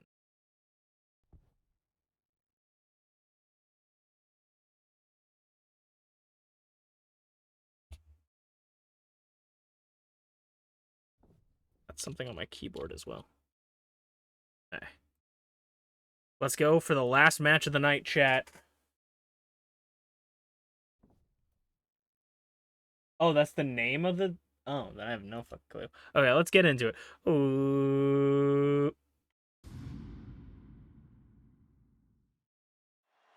All right, it is time for the main event of the evening.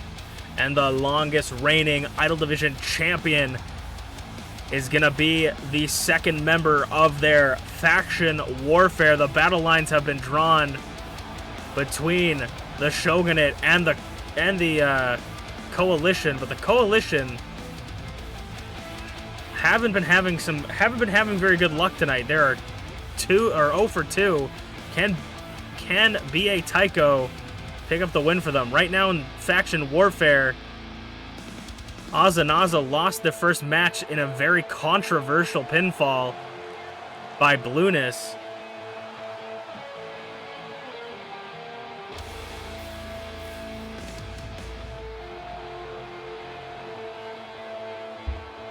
But can the leader of the Shogunate lead by example and pick up the first win for the Shogunate? Or will BA Tycho take the win 2-0? Advantage is in the Coalition's court as the leader of the Coalition, BA Tycho, makes his entrance.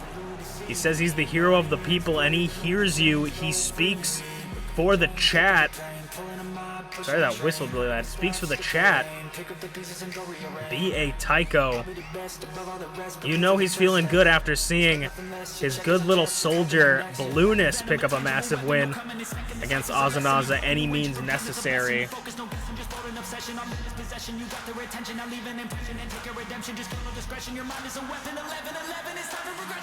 Two powerhouses going at it tonight, but I think BA Tycho might have the muscle advantage when it comes to Rize, but we're talking about the longest reigning Idol Division champion in history, over 175 days as champion. Probably more like over 180 at this point. Nearly half a year, if not half a year at this point, as champion. Rize and BA Tycho, one-on-one faction warfare for the main event. Clothesline, like I said, the beefcake that is BA Tycho. The clothesline just bounces off his muscles in the corner, knees up. Stomping Rize in the corner. Rize doesn't got anyone in their corner, or in her corner. BA Tycho doesn't have anyone in his corner. This is faction warfare. Winner takes all. Inzaguri.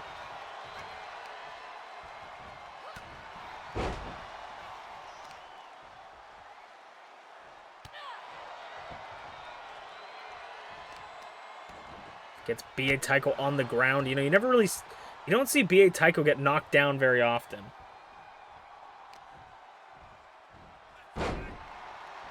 Takes BA Tycho again. I mean, I think the strategy that Rize is using is quite smart. You're not going to outpower BA Tycho, but you can out-wrestle him. And I think that's where Rize is going to go. She's going to use her speed against him and out-wrestle him. Like I said, just keep him on the ground, keep him down, make sure he's on the mat. Can't do anything. And Rize is going to go up top for a leg drop to the back of the head. That is deadly and dangerous. Jesus Christ. Just no remorse from the leader of the Shogunate.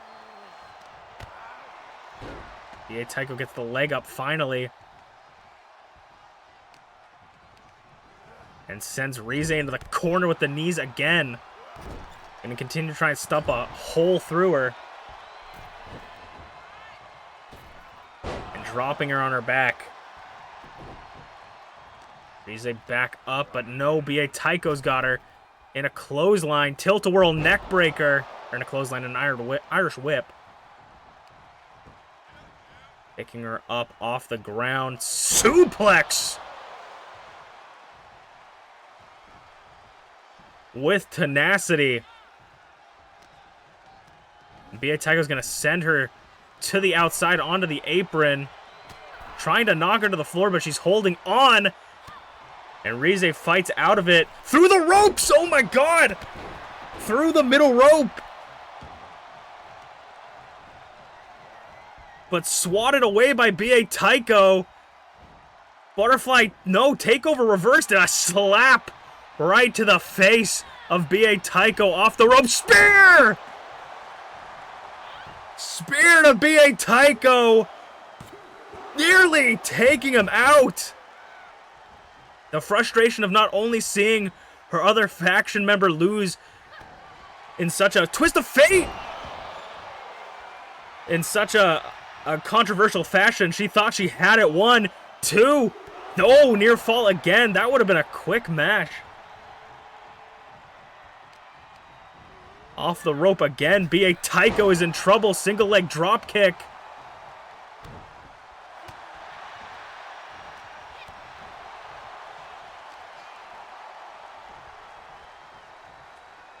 And an inverted DDT hook in the arm.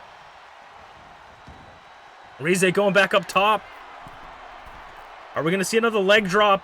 We are, and it connects. Crushing the windpipe of BA Tycho.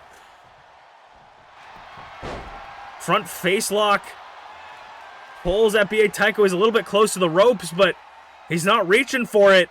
He could tap. Rize's got this cinched in. I think the way his shoulders are moved, he couldn't reach the ropes.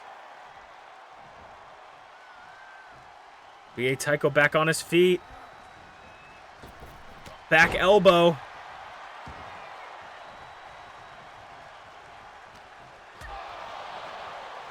Rize back up. Twist of fate. Reverse Northern Lights. Or no, back body drop. Rize nearly had another twist of fate set up. BA Tycho in plain sight to Rize. 1, 2, no! Kick out at 2.9 from the champion. BA Tycho getting sloppy. Missed that last backhand. Rize going for another inverted DDT. Rolls up Rize. It could be it. 1, 2. Oh my god. Ooh, Rize has to stay on her toes.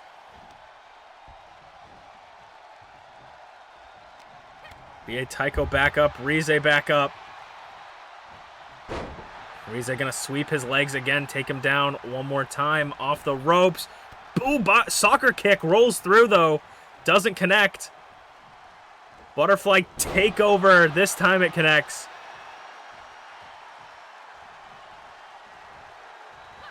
Clothesline. Rize picking up some steam now. It's not over for her yet. Rize backing in the corner. What is Rize thinking? The hesitation could cost you the match.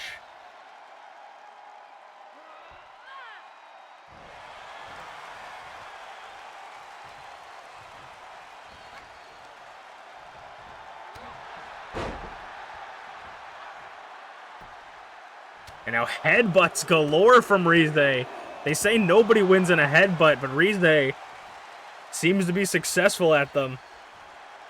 Back up top, Rize scouts him out for another spear! Another spear through BA Tycho. 1, 2, kick out again! Rize now arguing with the ref, saying pick up the count. Twist of fate, no! Third time is not the charm. BA Tycho reverses it again. 1, 2, kick out. The twist of fate is just not it. BA Tycho going back up top, or going up top for the first time. Thinks against it. BA Tycho grabs Rize by the throat and just a sucker punch to the gut. And a knee to the temple. BA Tycho is looking to put the last nail in the coffin in plain sight. 1, 2, 3. And the coalition's dominance in the faction warfare continues. 2-0.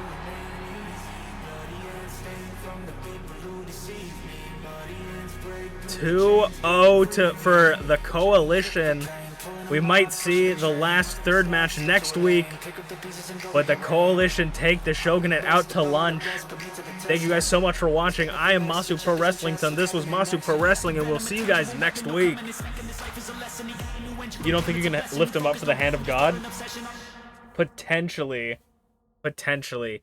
I think if he was weakened enough, you can. I think there is some sort of thing. Also, thank you so much for the follow, Nicholas Jackson. How you doing? If you're still here, thank you so much for the follow. I appreciate it. Sorry that I didn't say it during the match, because during that stuff we kind of focus on the matches and like it's an actual show, so I didn't want to, you know. But if you guys would very much make my day and join me, I'm gonna go raid out to someone. So if you guys would like to stick around for the raid, I'd super appreciate it. Even if you're not going to stick out for like the whole stream for the other person, or even just like for a little bit, just come and say hi to this person I raid. Because, you know, ooh, Tyranno's playing Sonic. You can go see, this is one of the wrestlers that we have. Tyranno Max. if you guys would, I'd really, really appreciate it if you guys would stick for the raid, because when someone sees like, oh my god, you know, like even if it's 1, 2, 3 people, it's like the more people that can go in, people are like, oh my god, this is such a cool raid. I love to see all these people. Whether you watch the stream for the entirety or just say hello, it means the world to people if you can show up for that. So I'd really appreciate it if you could. And, you know, even better if you could drop a follow, say hello to them. I'd appreciate it. You don't have to. I'm personally just asking if you guys would please join me for the raid so we can go say hi to Ty. Ty actually wrestled in the stream. So, you know, go say hi to Ty. I appreciate you guys sticking around for me. Thank you for the 2 new follows. I hope to see you guys around. So if you guys are really into MPW, we do MPW every other week. So we do it every Thursday, every other week, or every other week Thursday. So there won't be any more MPW this week. There won't be any MPW next week, but there will be MPW on next Thursday, probably, if, you know, unless something happens. And if you like MPW, you can check my YouTube channel out. Same as my Twitch channel at UnchainedAwesome on YouTube. You can watch all of Season 1 and all of what I have up to Season 2, but this is farther ahead than what YouTube has. So thank you guys so much for watching, and I'll see you guys tomorrow for something else. Bye-bye, matane, bye-bye.